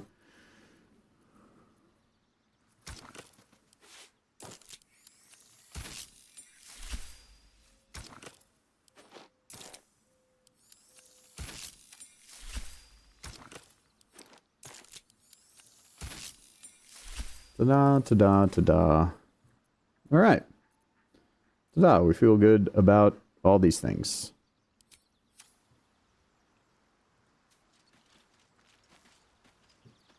That is the only downside about, whatchamacallit. About this exploit. Oh, okay, hey, that's actually pretty cool. But at least while she's in camp, used to, she would literally never put the swords away. That actually, man, that looks cool. Those swords just look cool. And really and truthfully, I actually don't feel that bad about the exploit now because for the most part, throughout the majority of the playthrough, all that they're really going to be doing for me is just changing her damage to fire damage. Yes, right. Don't worry. We'll go after them. All right.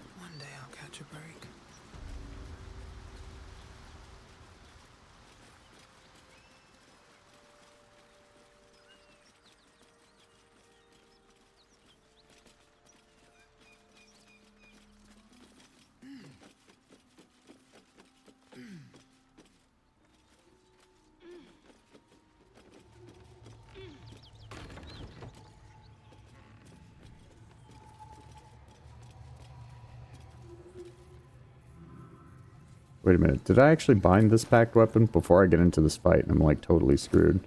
Other thing too is let's go ahead and save here.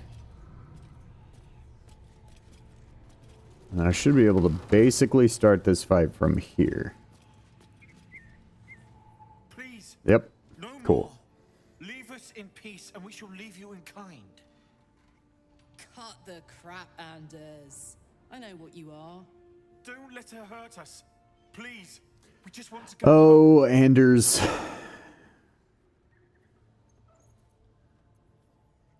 Yeah, we must clearly have a scroll of this. Oh, yeah, we'll just insight it. Because I'm proficient.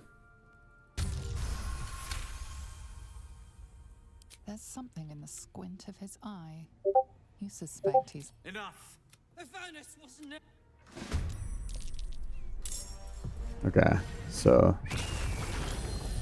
Alright, that's fine. Your boar companion can be there. And do boar companion things, I suppose.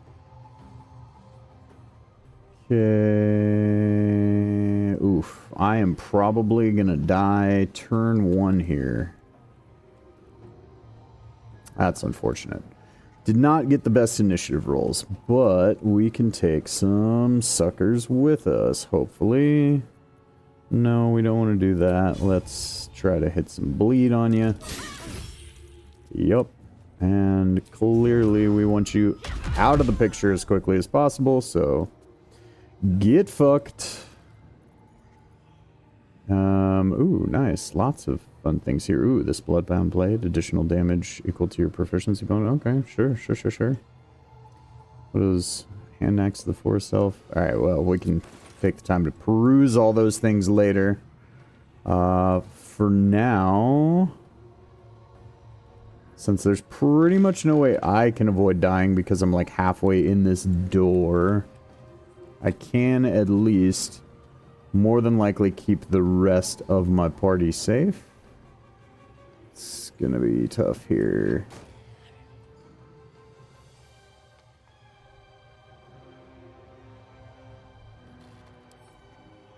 Got to move. No, okay. Man, that's the only...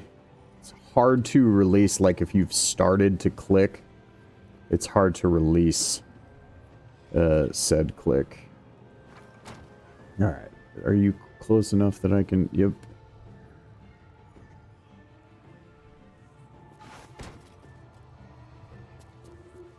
Like I said, this is gonna suck in a minute for me, kind of. See, what else? You here. Alright. I've walled myself out of this room, but I've hopefully also walled Anders out of this room, which is what we want. Oh, great. It broke all the stuff. So, all of that for nothing. Cool.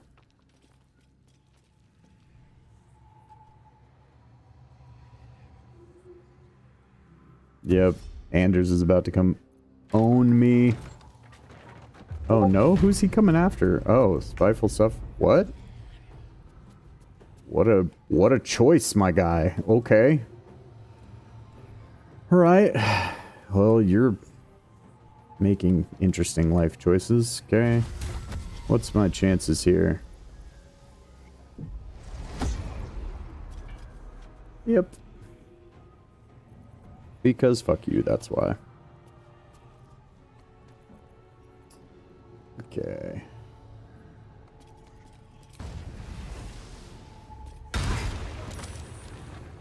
Oh god, and of course we knocked Shadowheart on the ground. Well, that's fine. Can I attack him from here? I can.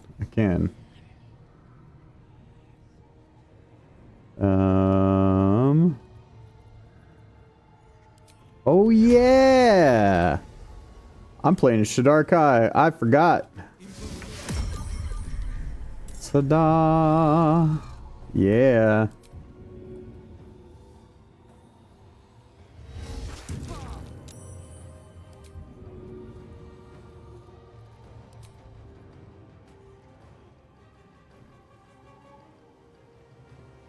Okay, let's click back on me. Well, let's see if we can't... Yeah, can we just... Because we're also playing Minecraft today, apparently. Welcome to stacking the game. Alright, this will probably not hit. Oh, ho, ho, yes. Get absolutely fucked, son. There we go.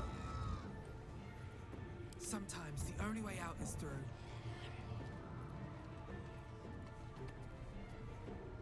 Yep, so we used our bonus action, but that's okay. Oh, of course you are. Watch. 75% chance to hit. It's gonna miss again. Oh, no, we got one. Okay, nice. We like that. That's neat. Okay. Anders with your freaking 57 HP. Alright.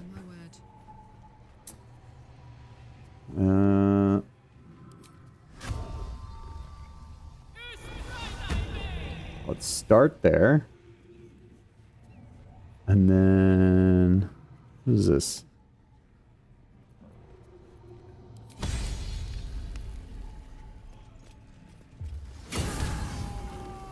Ha! Bitch. Alright.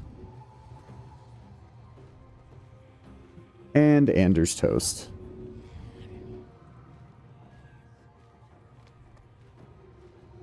Okay, so maybe the flame blades are still a little busted.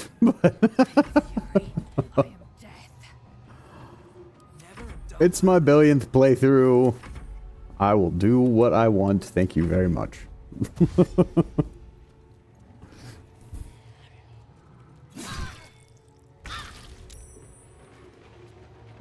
Alright. Spiteful Suffering. How is that still in... what? He's dead. He's literally a toasty pile of ash on the ground. Fine. And let's do this.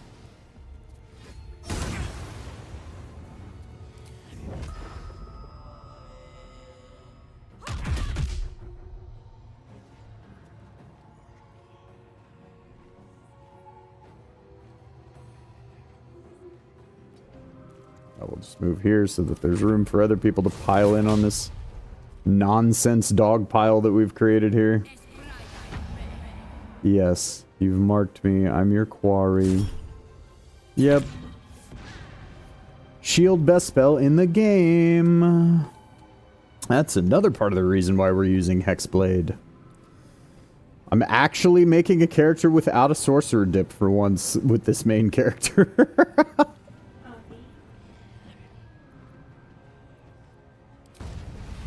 Alright. Let's smack you. Can I even target you? Yeah, there we go. Nope, we missed. We missed. Well, we get another shot. And cool, that takes care of our boar friend. What a boar.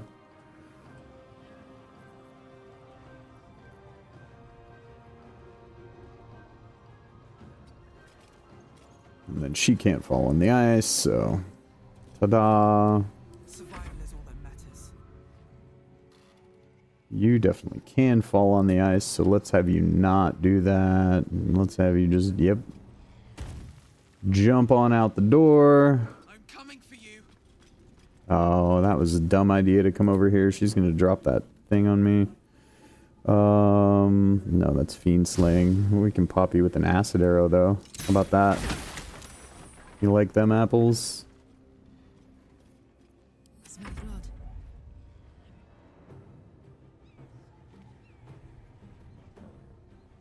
Over there.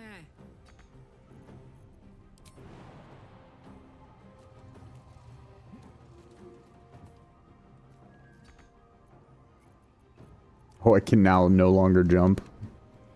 What is stopping me from walking there? Pathing, that's what. Okay.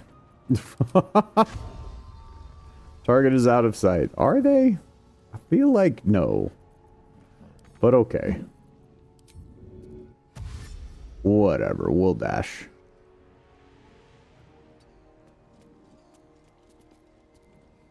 And then we'll reapply.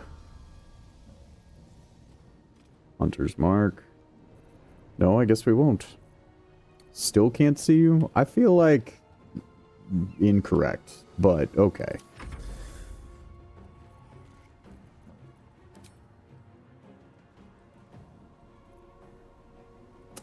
And because flying is totally busted in this game.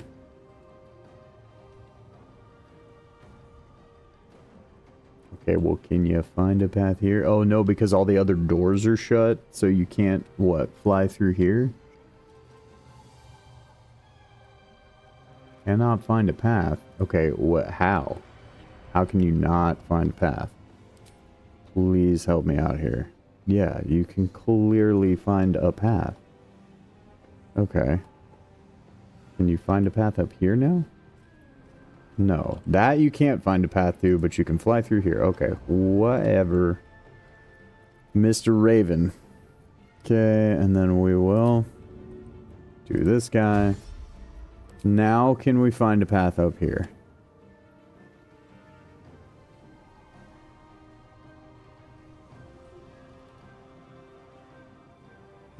How can you not find a path? Crazy.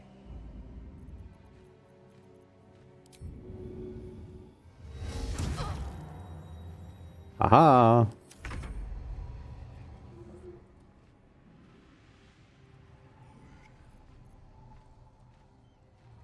Doom, doom, doom.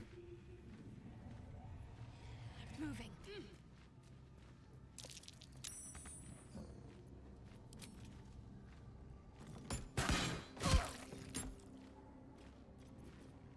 Yep, and that's pretty much it for us there. Yeah, she's gonna shoot. Oh, okay. Shove the raven. Okay.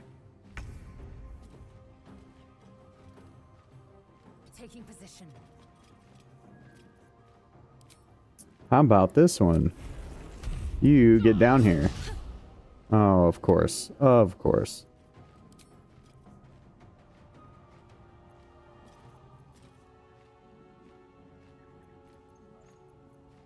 Yeah, we'll just save it. Push my luck again.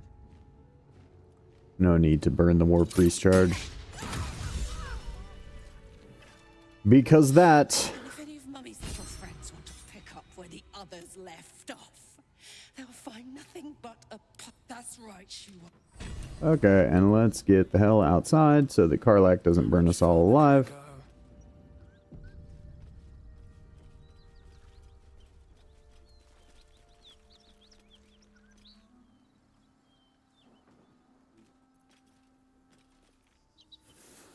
And now we just wait for Karlach to finish being crazy. No, you knocked down Guidance Lady. Oh, yeah. Yep. Did unfortunately knock down Guidance Lady.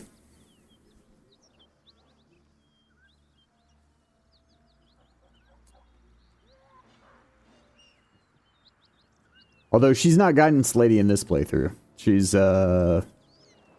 crazy ninja Shadowheart in this playthrough. Actually, Lae'zel and Karlach both will be Guidance Ladies. As Karlach is going to have Light Cleric levels, and Lae'zel has her one War Cleric level. Shadowheart might end up with a War Cleric level at some point. Haven't fully decided on that front. That ought to do it. What can I do you for?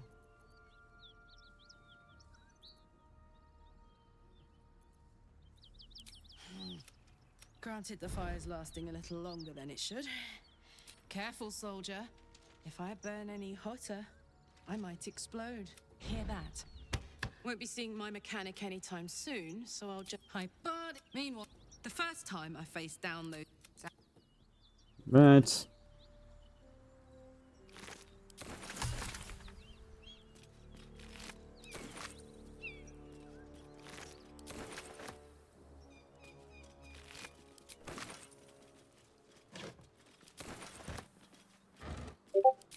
What's in here?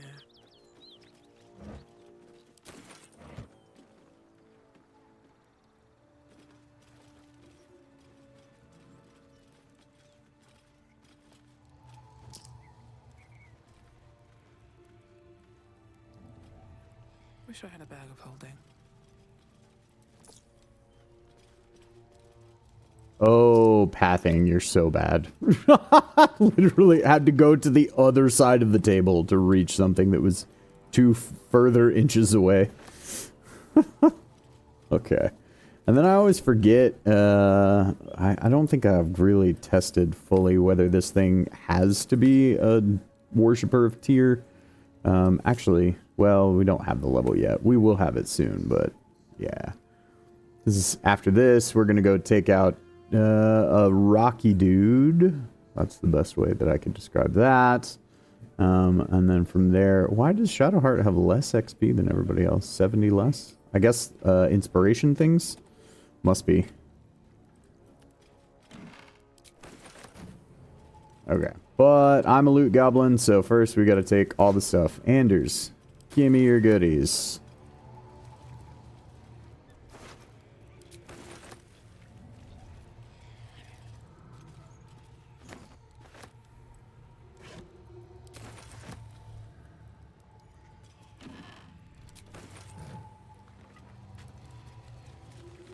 We already took Cyril's stuff. Oh yeah, we gotta go upstairs. A, to get the soul coin, and B, to loot the other stuff off the ranger.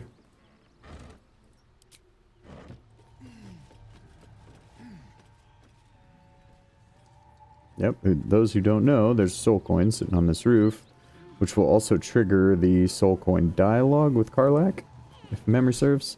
Got it. Yep. So, Zariel used to top me up every now and again when she wanted. Nah, it'll be fine. Sort of. Next time we find ourselves toe to toe with something we want to squash. Fuck. Alright. Karlach's excited about soul coins. Although, for this playthrough, all they will do for her is, if she's at low health, give her extra fire damage.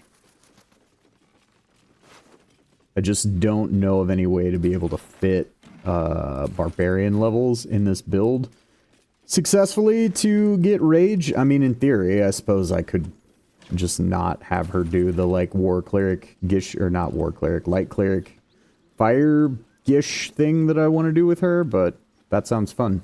And I wanted to kind of test it with her for a while, so we're going to do it.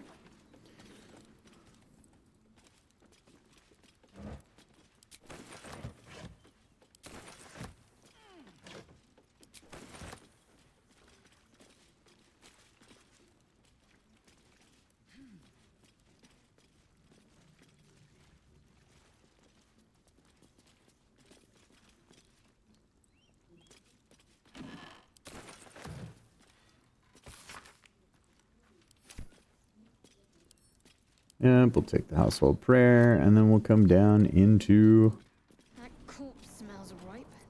the dungeon. Killer to have moved on.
Actually, I could go for a good meal.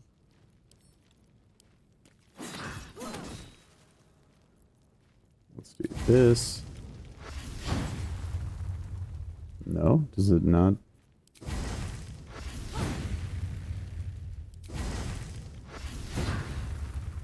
Huh, alright.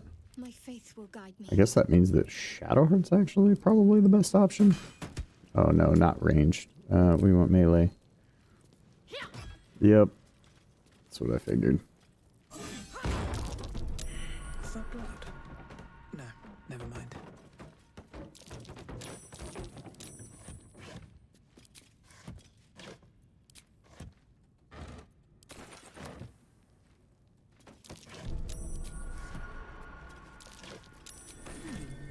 What's that?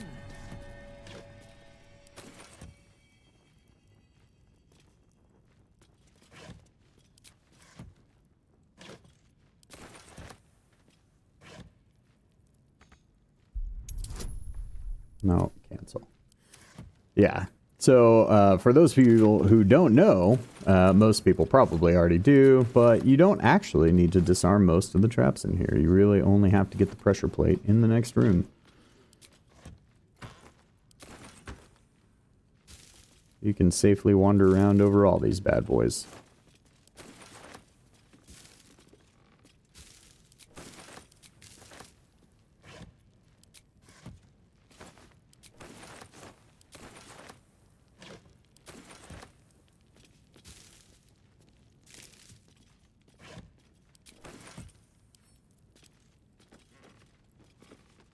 They should all be running.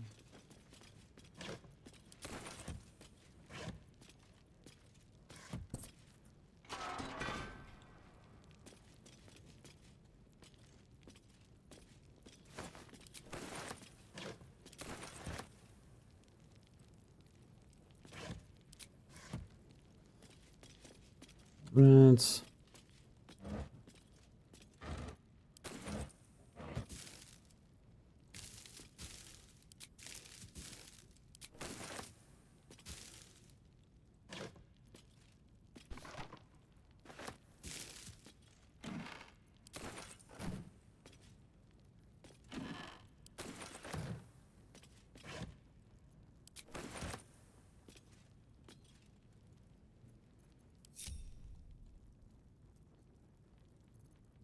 Damn, it's good to be alive.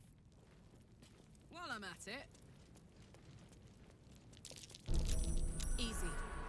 This place Okay, is you sit there. something's happening, but not enough something. And then Shadowheart Protects me. can sit here. On I go. Action. And then let's actually attach you. Best avoid that trap. Swift as my feet can carry me.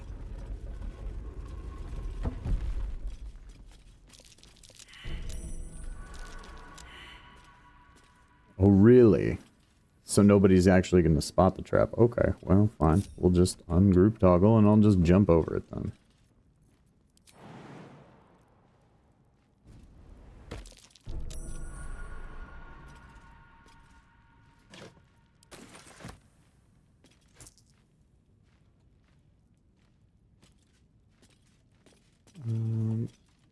I know you're here.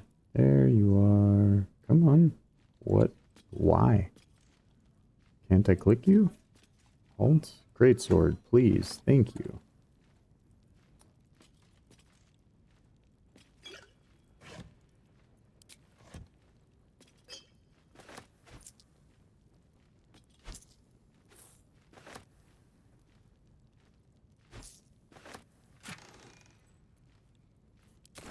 We'll figure out that in a minute. Metallic gloves. Shield. Shield. Great sword. Coin pile.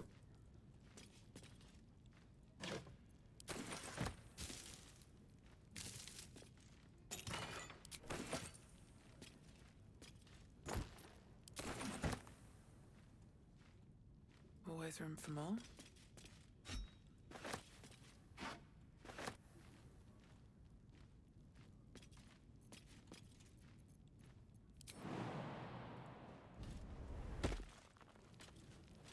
Okay. We'll just get safely clear and regroup. Also, suppose I can go ahead and pop that. Put the wind back in my sails.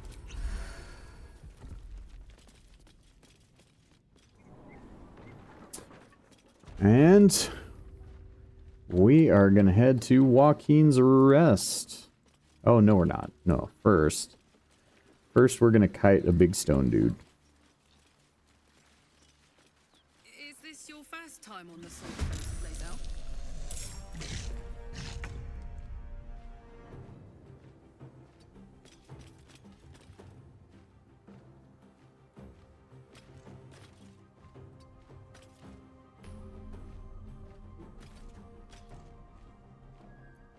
Actually, Raven's on the same initiative track, so let's...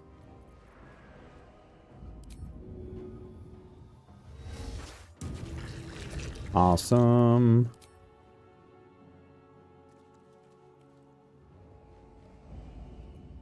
No choice but to keep going.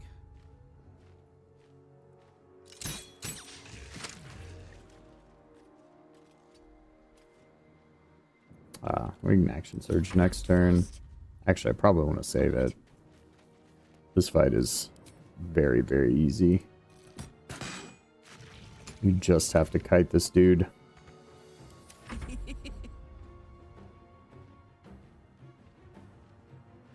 Count on me.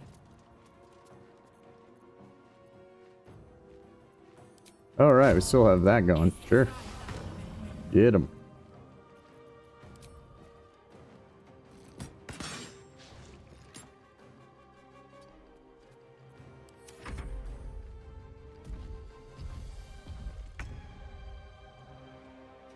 No time to waste.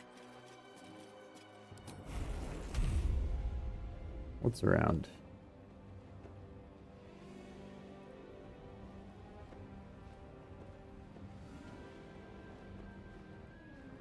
Path is interrupted. Fine. Invalid target, invalid target. This? Here we go.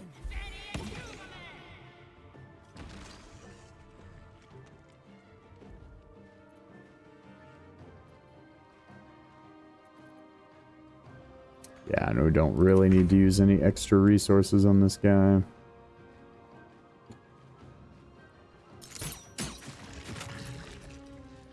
What path lies before me? Concentrate.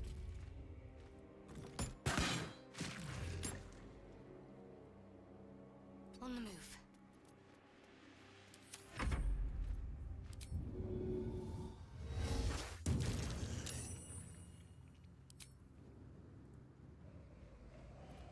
This is gonna feel good.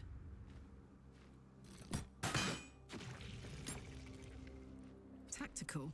Oh, that's why the force damage has been proccing the 2024 version of Hunter's Mark. That's right. I forgot about that. Make way. Okay, well, we'll see how many big things I can throw at you. This. No time to waste.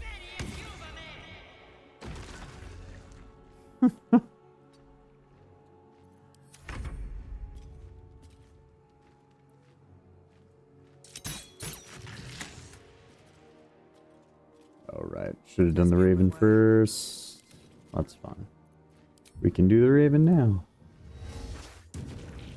Nice.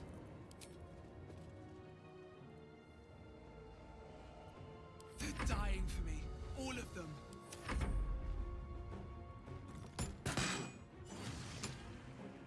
Got to press on. Bye forever, pal.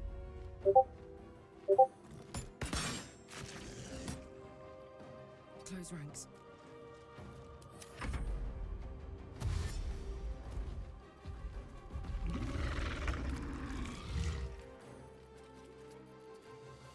I mean, honestly, though.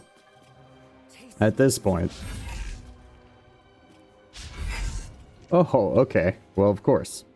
Of course, 2 75% shots in a row are gonna miss. Ha, how silly of me. Okay. Another step forward.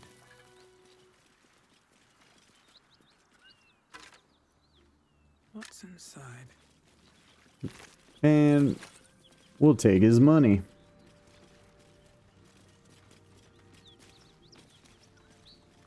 Bodies everywhere. Accident or sabotage? Okay, we got the fast travel point, so we clearly want that. Let's run around and grab all these hyena ears if we haven't already. There's a bunch on the bridge back here. And then I'm actually not going to go to the Knolls for now. I'm going to go down and around. Just coming to get this stuff off the bridge real quick. Before I do so. Oh, and also I forgot there's that dig spot back here. Oh, I gotta get the dig spot. cute. Oh, hey, cute big guy. Yep. Little John is cute. And hands you like 300 XP, so we take it. That might be worth a look.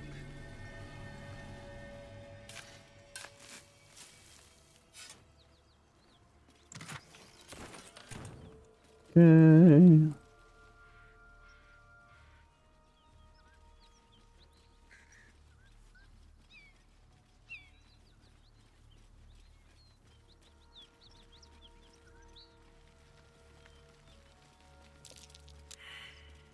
Something over there.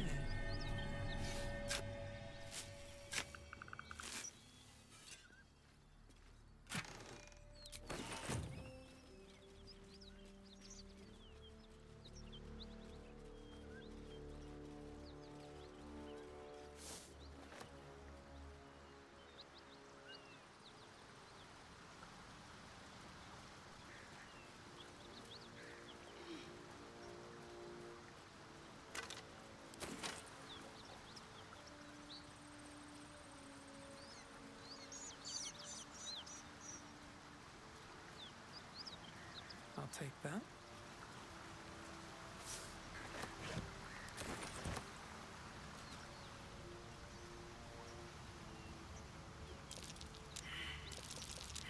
That might be worth a look.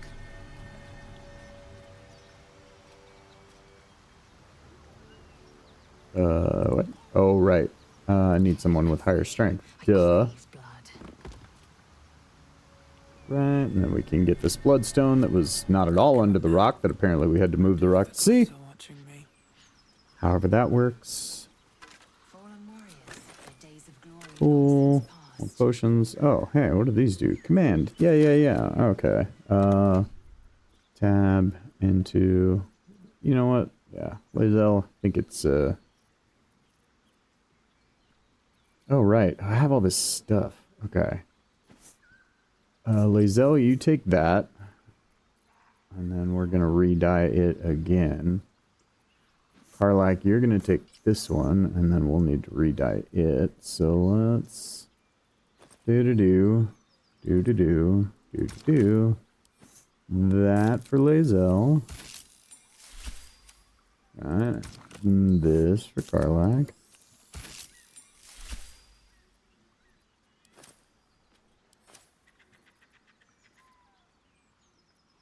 Karlak literally over here white knighting.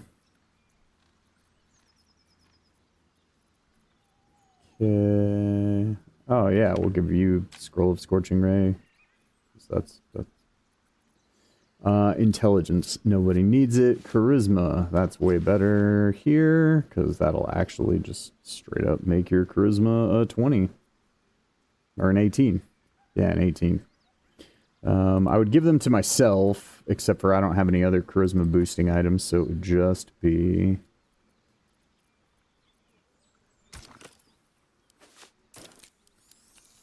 an odd number, which actually does nothing for your ability scores.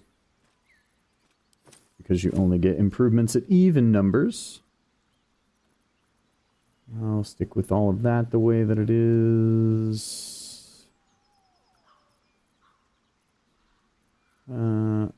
Oh wait, yeah, I found some other boots down here. Dashing. Yes, we're gonna take the dash boots. And you know what? I'm gonna switch to this half plate, mostly because I'm just kind of tired of walking around in the metal bikini.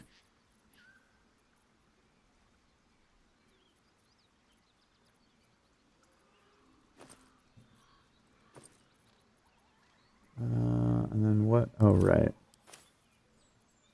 I was using the Shadar Kai die, which is in my inventory. So that...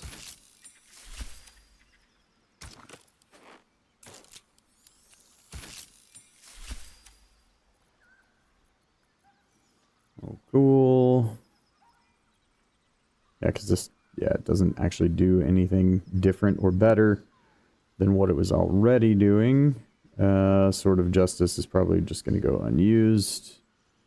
Drow Essence, Intelligence. Yeah, I don't have any intelligence-based characters. Con.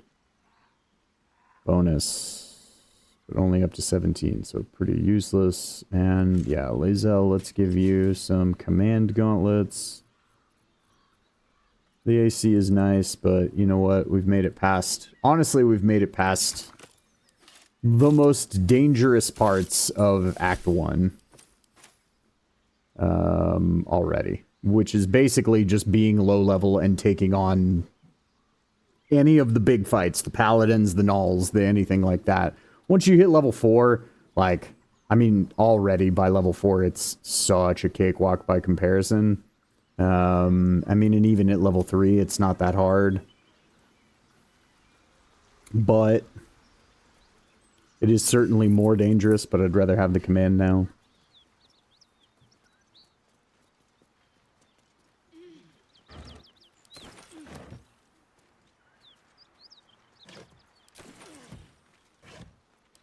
What's hiding here?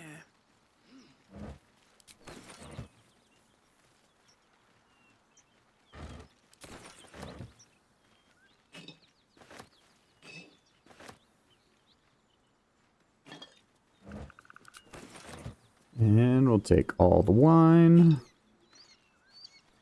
Because we want camp supplies. That's another thing, too, is like... I'm just picking them up right now. But for anybody who's not playing with a mod that gets rid of your, like, inventory weight and stuff like that... I would highly recommend, just because you can use your camp supplies from your camp chest. So I would just immediately send every single camp supply you ever find to camp. And honestly, if you take the time to loot everything in Act 1, you will never need to buy camp supplies. Ever. Like, there are enough camp supplies in Act 1 alone to basically long rest at will for the whole rest of the game. Puncture wounds in its neck. Looking close. Okay. Something's burning. So we're gonna go stealthy mode. Open view. A knife in the dark. Yeah, how does somebody see through this door? That's the thing that I'm wondering.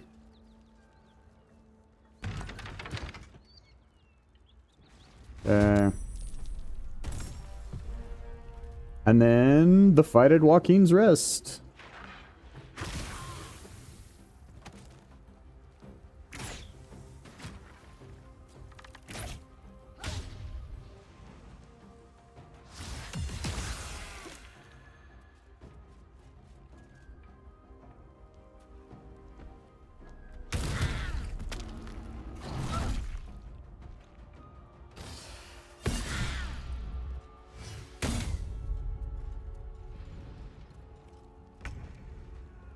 Okay, so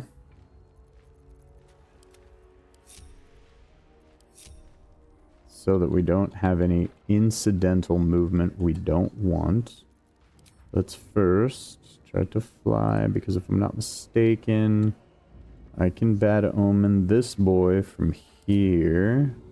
I can. Ah, it didn't work, but I was still able to do it. Alright, well, that was the hopeful lead off. And we've got strength-based characters, so let's do strength-based things like jumping.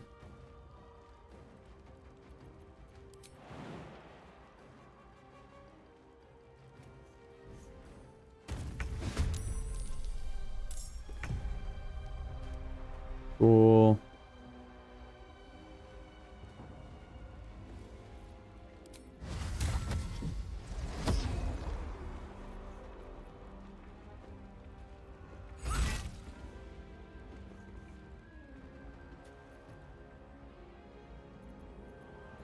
Let's march.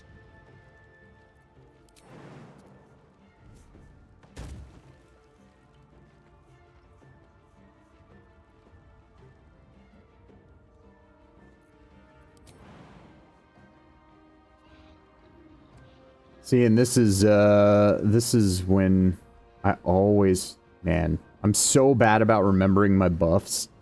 Because I should have cast Longstrider, I should have Karlach's, like, Familiar out. Like, when I play by myself, I just, man, I always forget my buffs.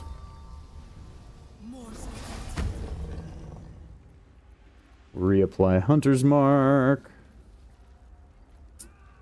And then we will...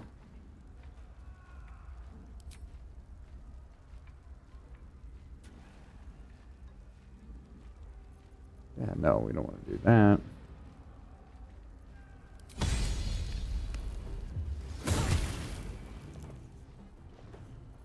Clearly we want to do that.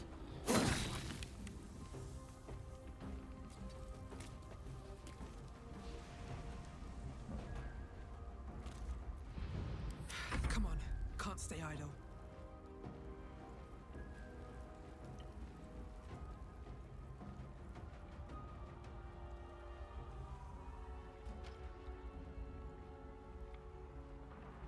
Alright, and then let's get Shadowheart in here.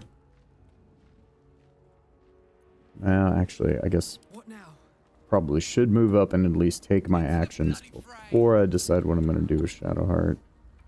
So let's...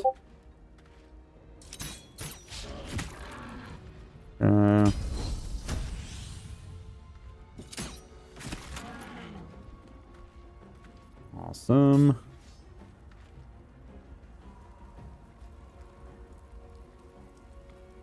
What's next, I wonder?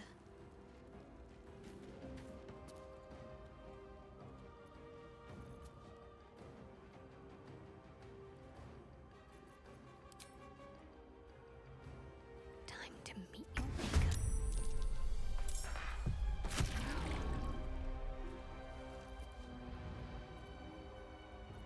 And then we go back to me, and I'm done with my turn, and then Lae'zel is done with her turn.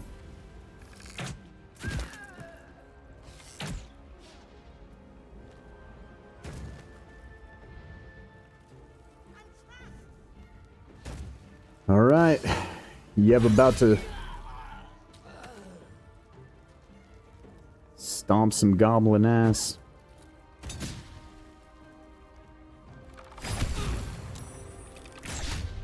Nice try. Oh ho ho ho.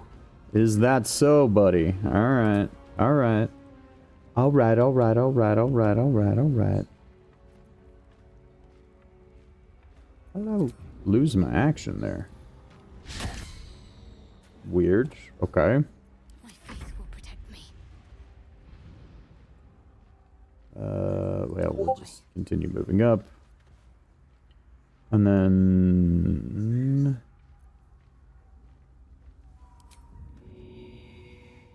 Nah, we'll just in case we get attacked.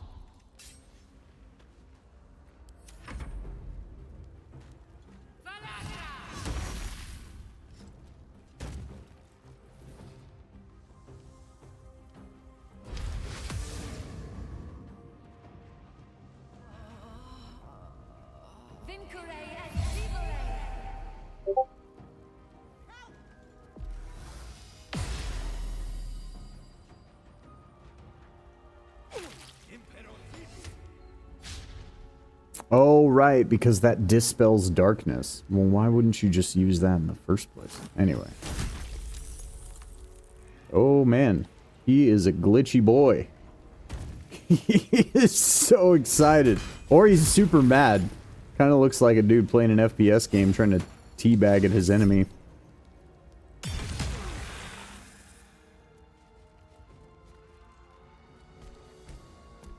Oh, hey, friend.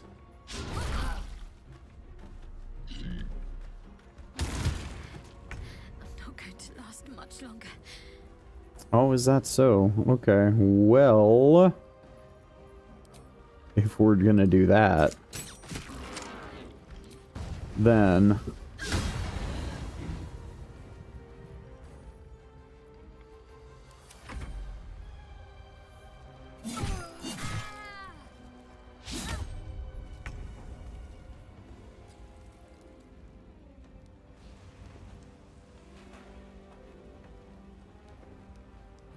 Man, that guy's still... Okay. Actually, let's see if we can go ahead and just finish this boy off. Actually, can I just bonus action finish you by like shoving you off the roof? I would love that, actually. Let's just make good use of our action economy here. Get the fuck out of here, Carl. Good job. Alright. No time to waste. Right, and then we can actually attack this boy.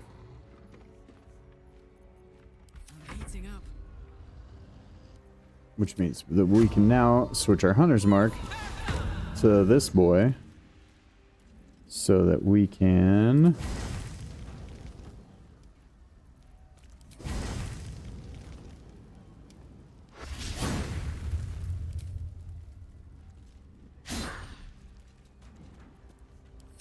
well, alrighty then.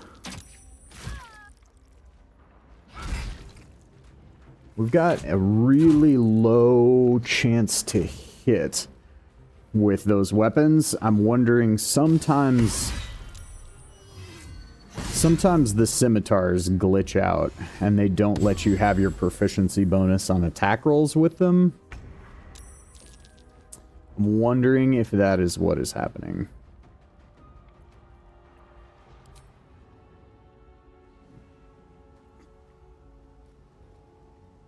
Well, okay. That Drow Raider is just totally dead.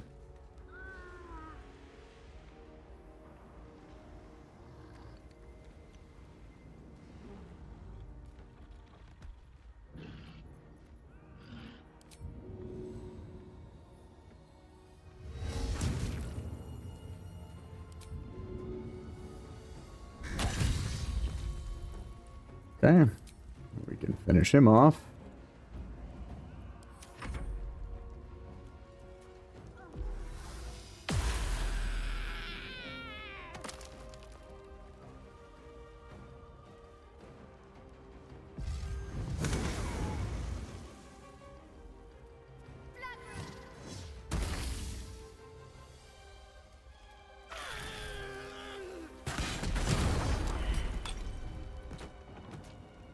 Concentration failed because you did.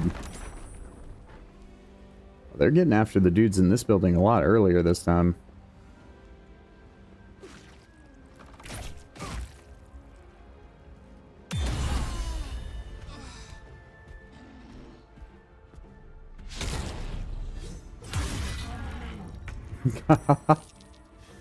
Yeva was like, fuck that. Okay. So if I look at my... Okay, yeah, +5, they're just not magical. Right? But then... Okay, so we'll test this. Normal melee attack, 60. 60. Oh, okay. I guess that drow just had really high AC.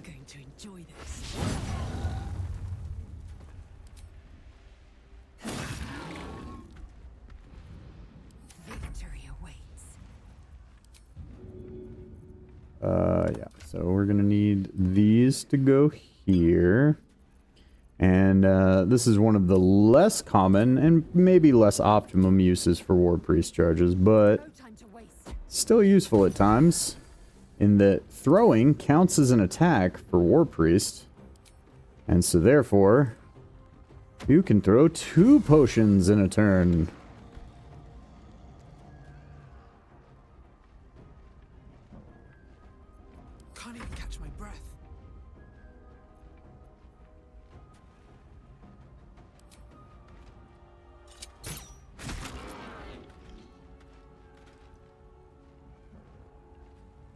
On my way.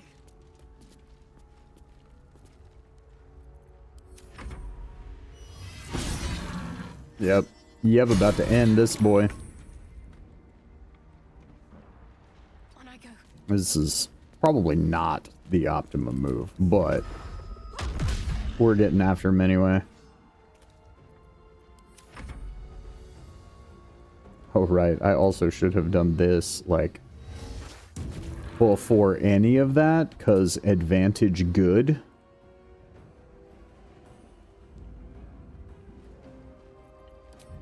See if we can't give him disadvantage too. Nope, 80% hit chance? Of course not. Of course we don't hit 80% hit chances. What do you think this is? Except for when it's on you. Yeah, no, exactly. Yes, disadvantage when you have disadvantage on your attacks. Never fun.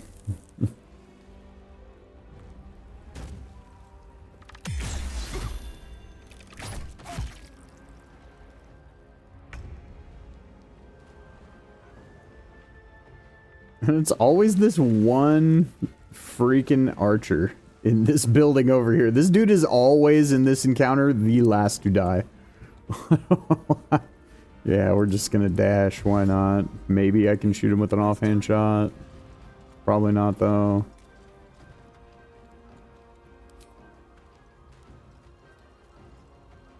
Yeah, no. Too far away. So yeah. There we go. Oh, wait, no. I'm gonna unend my turn. Yeah. Cancel end turn, because, yeah, we have this. Not much, but let's get some hit points back. Bucket of water, don't care. End turn. Yes. Heading out. Right? Oh, not enough movement. Okay. Dash.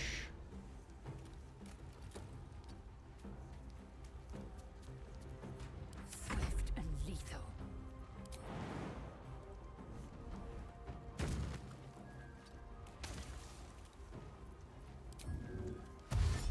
My path be true. It's... Yep, see, you ever got the same idea. What's that? Oh, yeah, sure. Let's loot the ogre. He's got camp supplies.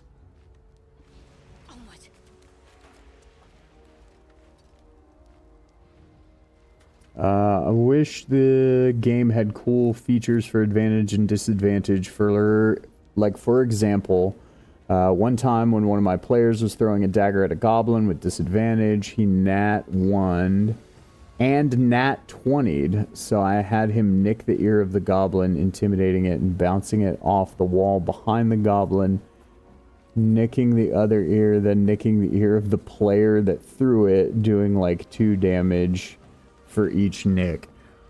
I mean, sure, if you're going for like kind of high action cinematic moments like that in like an actual D&D game, but that's like part of, I feel like that's part of what makes being a DM a DM, is that was really cool when it happened at your table in the environment that it happened in. But there would probably be a lot of people who like wouldn't want that same sort of effect, or wouldn't want to give that same sort of like circumstance or something like that, when something like that happens. And so by not having the rules there, right? Essentially by not having a rule for something, D&D allows you as the DM to have your own rule for that thing. Which that I think is actually kind of an important piece of it. Just like from a, like, at least my personal take on it standpoint, which whatever, I'm just some dude on the internet, right? At the moment sitting here playing Baldur's Gate. So like, you know, my opinion is not worth any more or less than anybody else's, but I kind of feel like those holes are important because it's the thing that gives a DM the space to say, here's how I want to do it. As opposed to in a situation where nothing exists, as opposed to having a hard and fast defined rule for something and then you not liking the way that it works and just changing it, right? Like a lot of times a player is going to perceive those in 2 different ways. Especially if they have some attachment to the way that something currently works and you're trying to change that. And people can have weird attachments to weird rules for weird reasons. Not weird, but, you know, people can have all kinds of attachments to all kinds of rules for all kinds of reasons. And so I think that it's nice that there are some spaces like that for you to be able to have that creativity where there isn't already specifically a rule that somebody could have an attachment to for some reason that would make them like potentially be more upset about you deciding to do something differently. But no, I think that's a really cool way to handle a situation like that. But I could also, like I said, see DMs who wouldn't want it that way. And so by not having a rule for it, D&D says, well, you're the DM, you do it how you see fit. And I think that that's cool. As far as the context of a game like Baldur's Gate, if things like that happened, I just think that that would be incredibly hard to program, right? Some very specific circumstance, because then you're talking about the game having to take into account, like, where you are, everything that's happening around you, and it means programming significantly more physics into the game than you would have to otherwise, which also increases performance requirements and things of that nature. And, you know, they definitely were going for mass approachability with this. So they wanted Baldur's Gate 3 to be a game that could, maybe not in the most beautiful of fashions, but they wanted it to be a game that could run on a potato to a certain extent, you know? So while I do also think it would be cool, I can also very much understand the reasons why they would not try to program something like that into the game. If that makes sense. But like I said, I think the way that you decided to handle that situation is super cool. Could be inside. Don't just stand there. Push.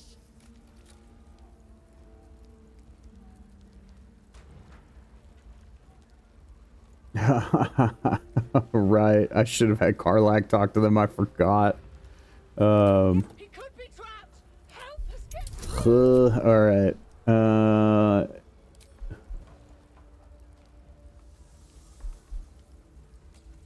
Oh yeah, I only needed 10. Okay, yeah, cool. We can do this. Oh, well, critical success. Of course we can do it.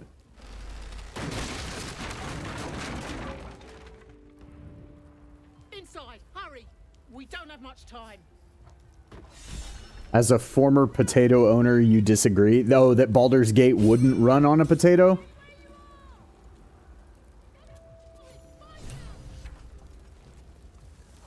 Would it not? I have a buddy who has like a potato of a laptop, and he can, on like low graphics, and it does struggle a little bit, but he can run it. But they did a lot of work to optimize later on. Oh yeah, sure. I mean, that's... I mean, it sucks that we have to deal with that in this day and age, but it's just like, in today's day and age, unfortunately, it's like, you know, I don't think of, like, PC games coming out of the gate optimized are, like, non-existent almost, you know? It's crazy. Would be cool, if we could see a little more of that.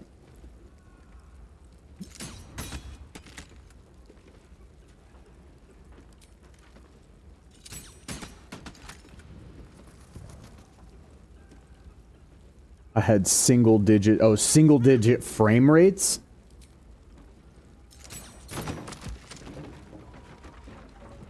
Come. I'm afraid proper thanks must wait. Before that, it was playable, if not, just not great. Gotcha. Goodness, single digit frame rates. That's cray. What? Shadowheart, why are you... Don't walk in fire then, sweetheart. Dude, that's bad for you. That's how you die. Okay, I always forget. Where is the... There's the chest in here somewhere that's got that crazy... thunder thingy.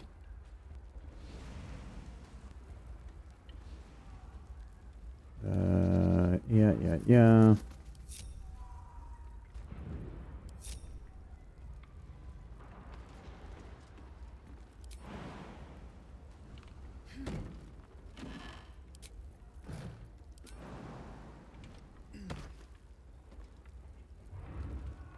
Usually I have to just optimize it myself, right? Yeah, no, I mean, it does suck. It does suck that we live in the day and age where it's like, because, yeah, that's now anytime and especially now streaming, you know, the first thing I do when I open up a new game or, like, load up a new game for the first time is immediately, like, go to the settings menu and see what I can try to optimize as far as settings go to make it run better, smoother, etc.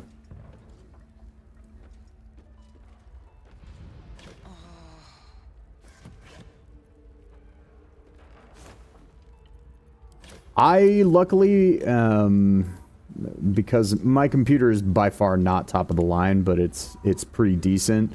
I luckily have never really experienced issues with Baldur's Gate, but I also did not play it until, like, the game was already on patch 6 before I ever even bought it. Yeah, no, what I need to do is drink a potion. There we go. I could have sworn that there was, like, something in here. Maybe it's one of these other rooms back there. I think it's that room back there. Okay. Let's relink. Nothing hurts anymore. Well, let's get the bugs out of here.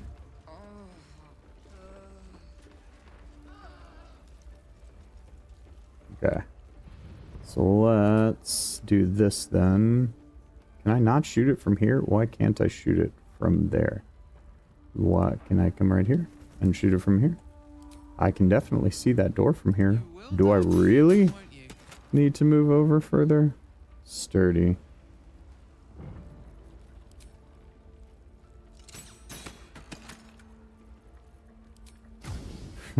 Everything's already on fire, right? Let's just add to it. Will the burning destroy the door? Maybe? No? Okay.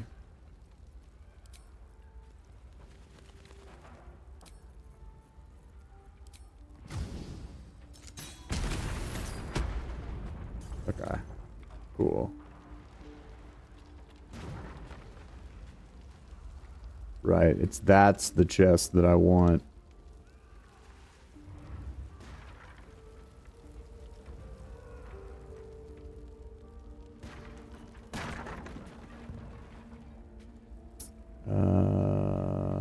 Oh yeah, water jugs. Do we have them? I usually actually keep them nowadays for stuff like this. I might have sold them though. No. Does Shadowheart have any? No. Man.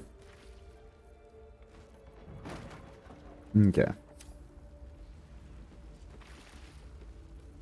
Let's separate for a second. Lae'zel, you've got the most... Actually... What an... Oh, because I have this unlocked. Okay, thanks, game. Yeah, let's... can we go ahead and put that back on the bar? Not throw things across into the ether? Alright, let's...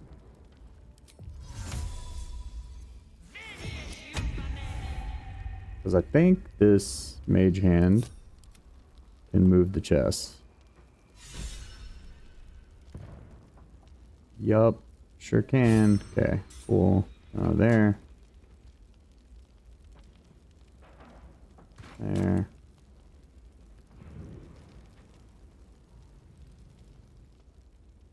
Lord only knows if this is even going to have anything in it this time, but... Okay, can you move it? Cool, thank you. Can we move it outside now? Yeah. Neat, thanks. Thanks, hand. Assume nothing. Ah, just coins. Oh well. Still breathing. You just never know with random loot. Breathe deep and move. Although I'm gonna get something for saving Floric here, so that should probably be usually something pretty good.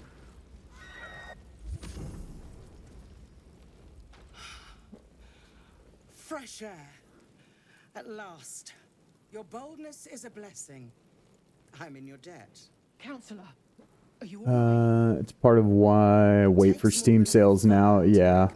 I don't want to pay 70 US for unoptimized performance. Gotham Knights in particular was egregious in how unoptimized it was and how much I had to mess around to get it to run, and my potato was considered mid to high performance at the time. Yeah. Yeah, I mean, it just PC games in general, like the because you have so much less margin for optimization on a console, I feel like almost all games, if they are releasing on console and are not PC exclusive, are pretty much, like, without a doubt, always going to be poorly optimized for PC on launch. Like, because it's like, consoles, the thing is that they have no choice but to get right the first time out of the gate. And PC, they can patch much easier after the fact. So I feel like PC will forever get the short end of the stick on that front, unfortunately.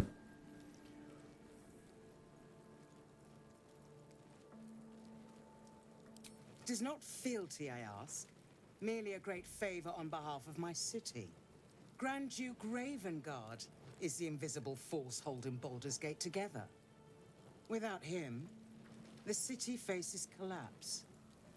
In fact, I fear that may have been the intention of those who abducted him. GTA 6 coming out a year after console. Oh, like GTA 6 coming to PC a year after console. Well, a lot of times that also has to do with, like, exclusive rights shenanigans that they do with, you know, because if Sony or Microsoft had it their way, you wouldn't have a choice but to play every game on their gaming system. Now, thank God we don't actually live in that world. But yeah, I don't have any interest in GTA 6 either. I have never been a fan of the GTA series personally. I understand why people like it, but it's never been my thing. So I haven't been on the hype train for GTA 6, but I am glad for those that are excited for it that it's coming out soon. Why entrust this to me? You have others at your command. It might be too late. Thank you. And should you go, I will seek reinforcements and join you when I can. FF16. Oh, FF7 remakes being console locked really hurt them, to be honest. FF16 too. Glad they have PC ports now. Yeah, for sure. The Ironwood Club.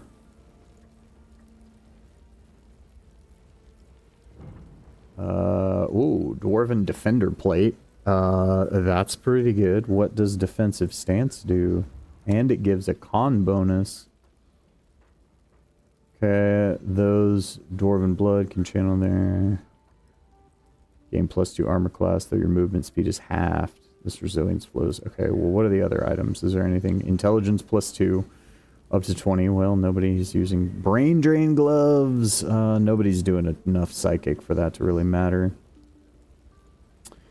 Yeah, we're gonna try this armor,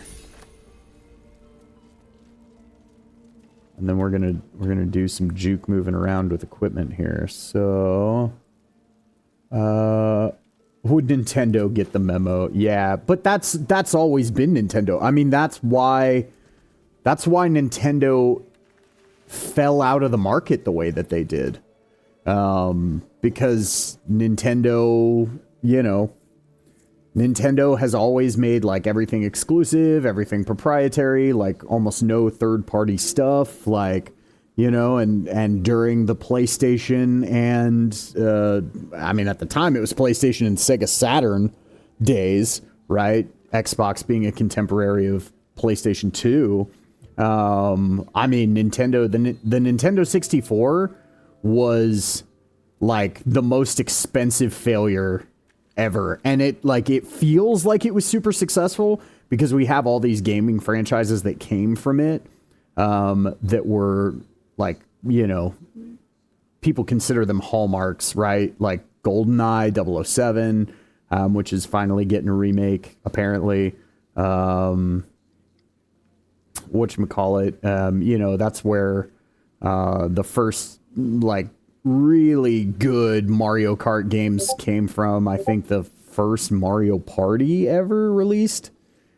No, maybe that was on the Wii. I don't know. But in any case, like, they're really, comparatively to what the sales were for PlayStation games and things like that, and the fact that, like, they didn't get a generation upgrade until about halfway through the PlayStation 2 and Xbox life cycles to GameCube. And even GameCube, if you just look at the sales numbers comparatively to what Xbox and PlayStation 2 did, yep, like, it was a complete failure, you know, of a system by comparison. And so Nintendo's standards have shifted so dramatically. Because Nintendo owned, absolutely owned, and had every opportunity to just continue to own the entire gaming world, like with the Super Nintendo. The Sega Genesis had, like, the Sega Genesis came out at the same time as the regular Nintendo, right?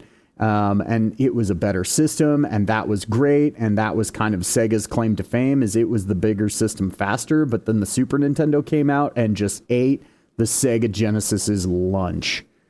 Like, the Super Nintendo owned the entire gaming stratosphere, basically, when it really came to console gaming back in the day. I mean, they, other than Sonic the Hedgehog and, like, Golden Axe and made by Sega exclusives, Sega couldn't get an exclusive title to save their lives, and Super Nintendo got them all. Like, all kinds of companies were making Super Nintendo exclusive titles. Nintendo had every opportunity to literally just continue to own the gaming market, and they'd completely dropped the ball. Yeah. Oh, yeah. No, absolutely.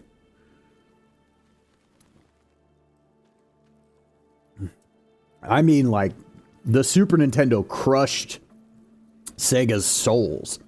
Like, and, like, not even in a small way.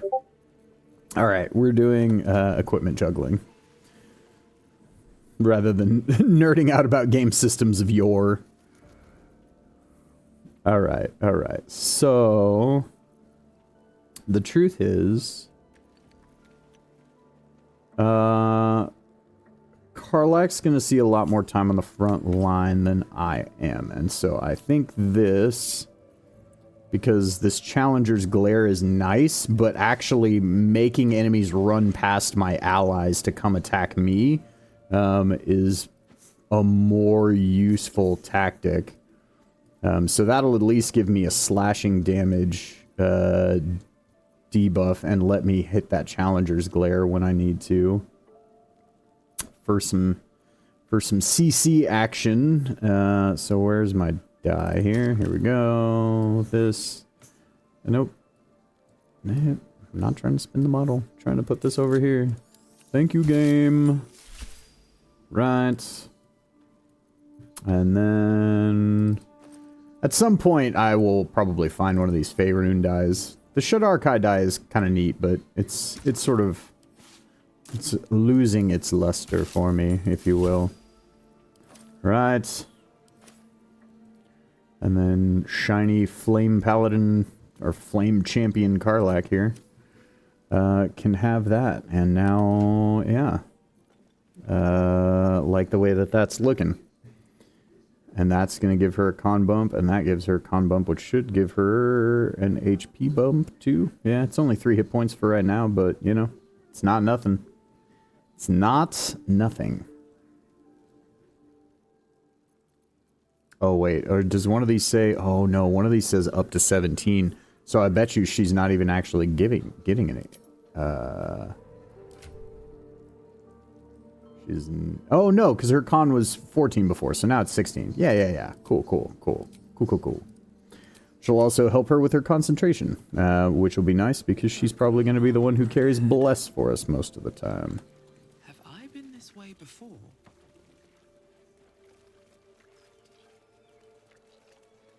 Let's see what this does. Because then she'll be able to take advantage of all the concentration boosting items. Alright, so we did that. Oh, okay, yeah. No, next actually needs to be this way. But we are going to long rest first, because this could go horribly wrong. Horribly, horribly wrong. But if it goes right, we're probably level 4.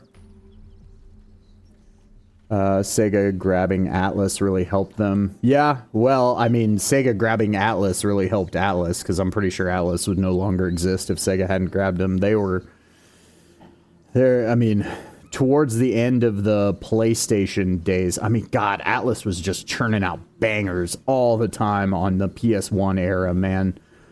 It was crazy. I had so many great PS1 Atlas games. And then PS2 is when they started to kind of fall off. Yeah, no, they're still turning out bangers, but they went through a period where, like, they compared to the market, right? Compared to the rest of the market, Atlas had its day in the sun where it was like, that was where you went for JRPGs, end of story, during the, like, PlayStation 1 era, and then they kind of fell off. For a little while in the PlayStation 2 era, and if Sega hadn't come in and given them the cash injection and, like, you know, respirator that they so desperately needed, we might not even have an Atlas anymore. Because they were doing rough during the PS2 era. The stink of Avernus, Advocatus Diaboli. Oh, yeah, this. Damned. The Blade of Frontiers. Thought I'd shaken you for good. That'll teach me to underestimate. Yeah, I wish Vanillaware would do PC ports of their games too. I like a lot of what Vanillaware does. And honestly, that's like the fact that I have to play it, and I don't absolutely hate it, but the GameCube is just, or not GameCube, the Switch is just not really like my preferred console. Like, I don't like the way the control feels in my hands. There's just a lot of things about it that I don't like, and I would really love to finish Unicorn Overlord, and I'm sure that I will at some point, but, like, oh man, I would much rather play that game on PC, 100%. Well, shut a great you are the front. Another will. You and yet you served. No! Devils cannot... You don't... Everyone approves when you tell Will to shut the fuck up. Truce then. I love it. Hey, Will, you're being a tool. Everyone's like, yeah, he really is. Glad Will saw sense. Even more glad he decided to stick around. Takes a pretty slick mover to track down old Karlach. He won't. Alright. Yep, now we'll go talk to Will. I should speak up. Will's brows. Hells. Older Raven... Then, I know I haven't said... That his absence, he could... All the more reason to find him. I wanted you to know the blade. I'm all for it. Not to say I didn't develop a taste for good wine. It's been tempting. Oh, more things to say.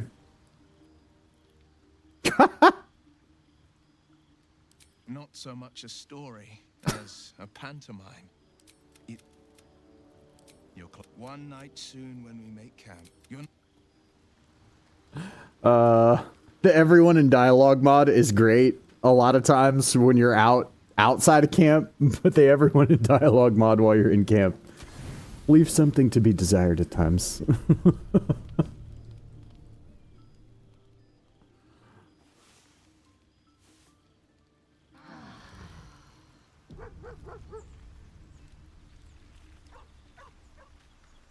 Alright, so I've got about another 30 minutes, which means that I probably have just enough time to go do what I was about to do and hit,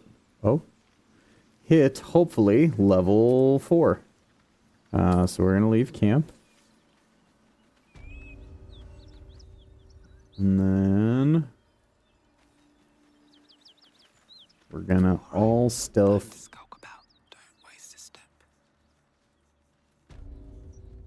Go this way, and we're gonna talk to some Githyanki. A dragon rider.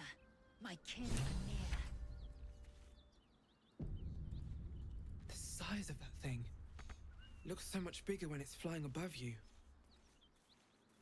Stay low. It might not see us. It would be too right. much to hope that's nothing to do with us, wouldn't it? What are you doing? Hold up before they see. What? I'm going to. I doubt a fight against nobody.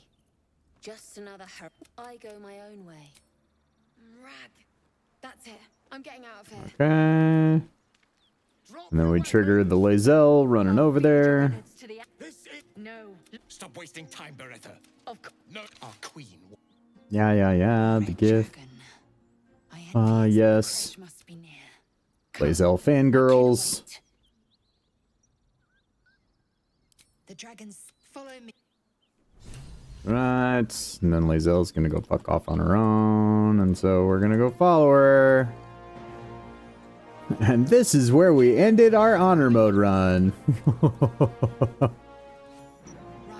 my time is short. Lead me to... Shh. Such a familiar tone. Were I not... your name, child. Lae'zel. Lae'zel. You... Voss. No. I am. It is. You feel Shadowheart's mind. Take what. Speak up, child. Affirm your mandate.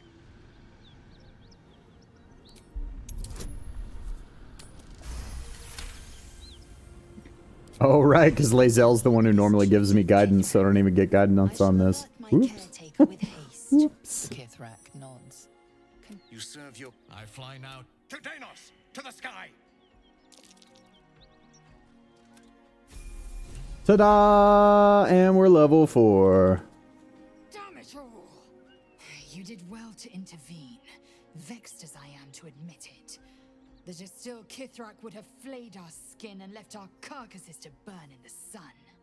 All for the sake of the artifact that we carry. The crash is near, this much we know. We follow the path forward and into the valley. No one, not even the ignoble Gestil Kithrak, will keep me from my purification. Alrighty. Well, so let's level some folks up.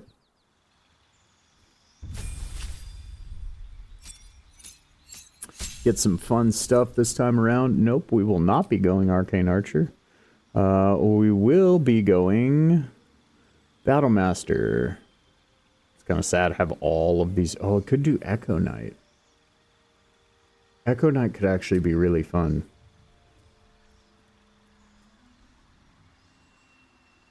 Yeah.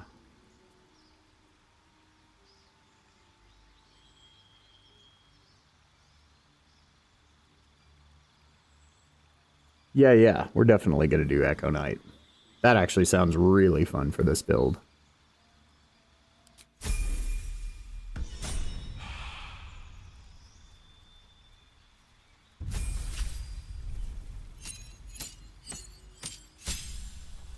Battlemaster was originally what I had intended because I had kind of wanted to make sort of a combo, like, DPS battlefield controller, but that wasn't solely relying on spells to do it, you know?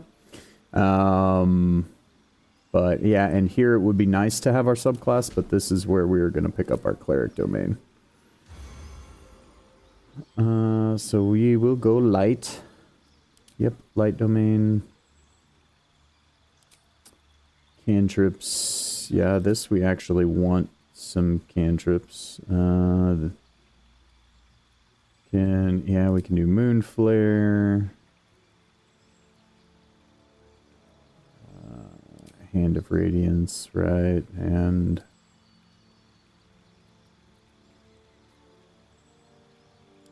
yeah, we'll use Pluck Life because that'll be useful. Yeah, clearly if she was going to worship some deity, it would have to be Tempest, right? Lord of Battle.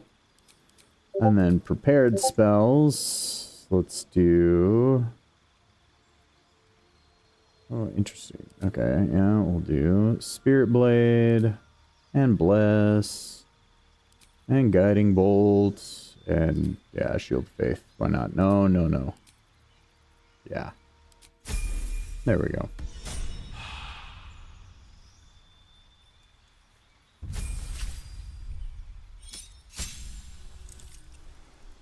Okay, and now we will become a Shadow Monk. Way of Shadow.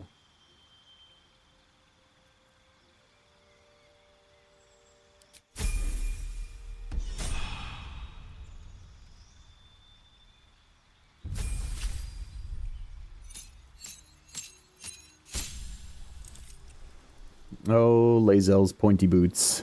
They look so silly. Okay. Yep. And then we will grab another paladin here. Yeah, we're just gonna go defense, because honestly, great weapon fighting is bad. We will have we'll probably eventually do Great Weapon Master on this build, but okay, so we already have, so let's get our smite spells. Divine Favor is actually good now, and I'm pretty sure it's gonna do the weird glitchy thing where it doesn't actually let me use command as a paladin. So there's a funky like glitch with paladin where essentially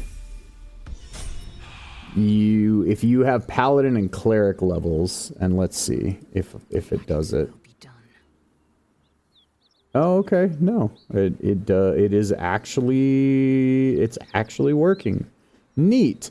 So normally, if you have both, I guess one of these mods is fixing it, because in the base game, if you have both cleric and paladin levels and you take command off of paladin, it will only let you attempt to use the cleric version of it. Like, period. Like, even if you go all the way to your character sheet. And you can see, like, here is... Why did it unprepare things? What is happening? What?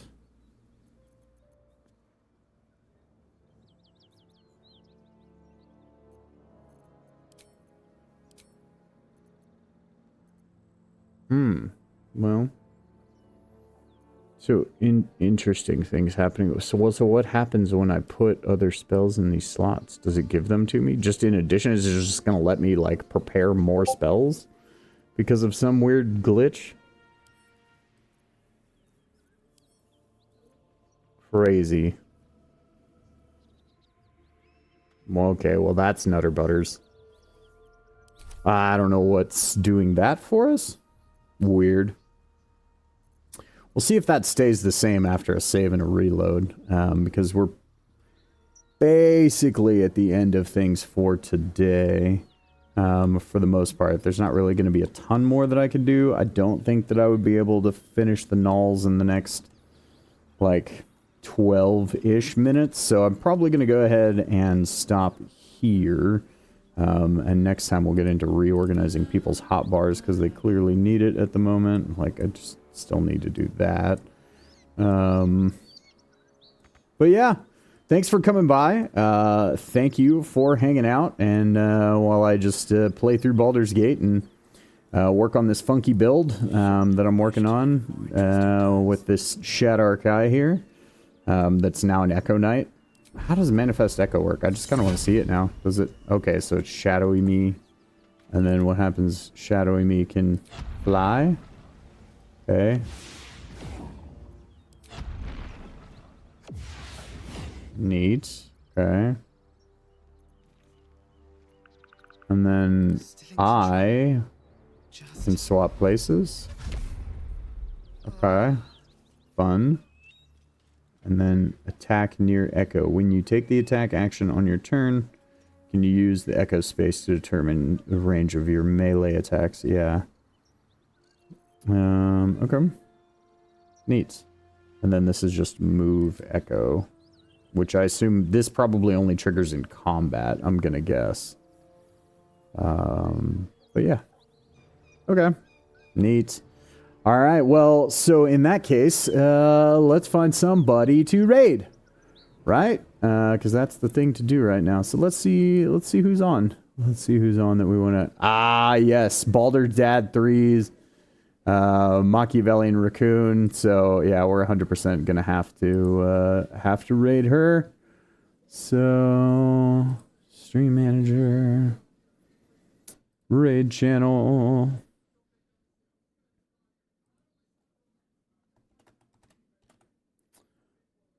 Boom. And I know that she is in Act 2, so. All right, rock stars. Well, I appreciate you. I hope you all have a wonderful morning, afternoon, or evening, whichever time these words may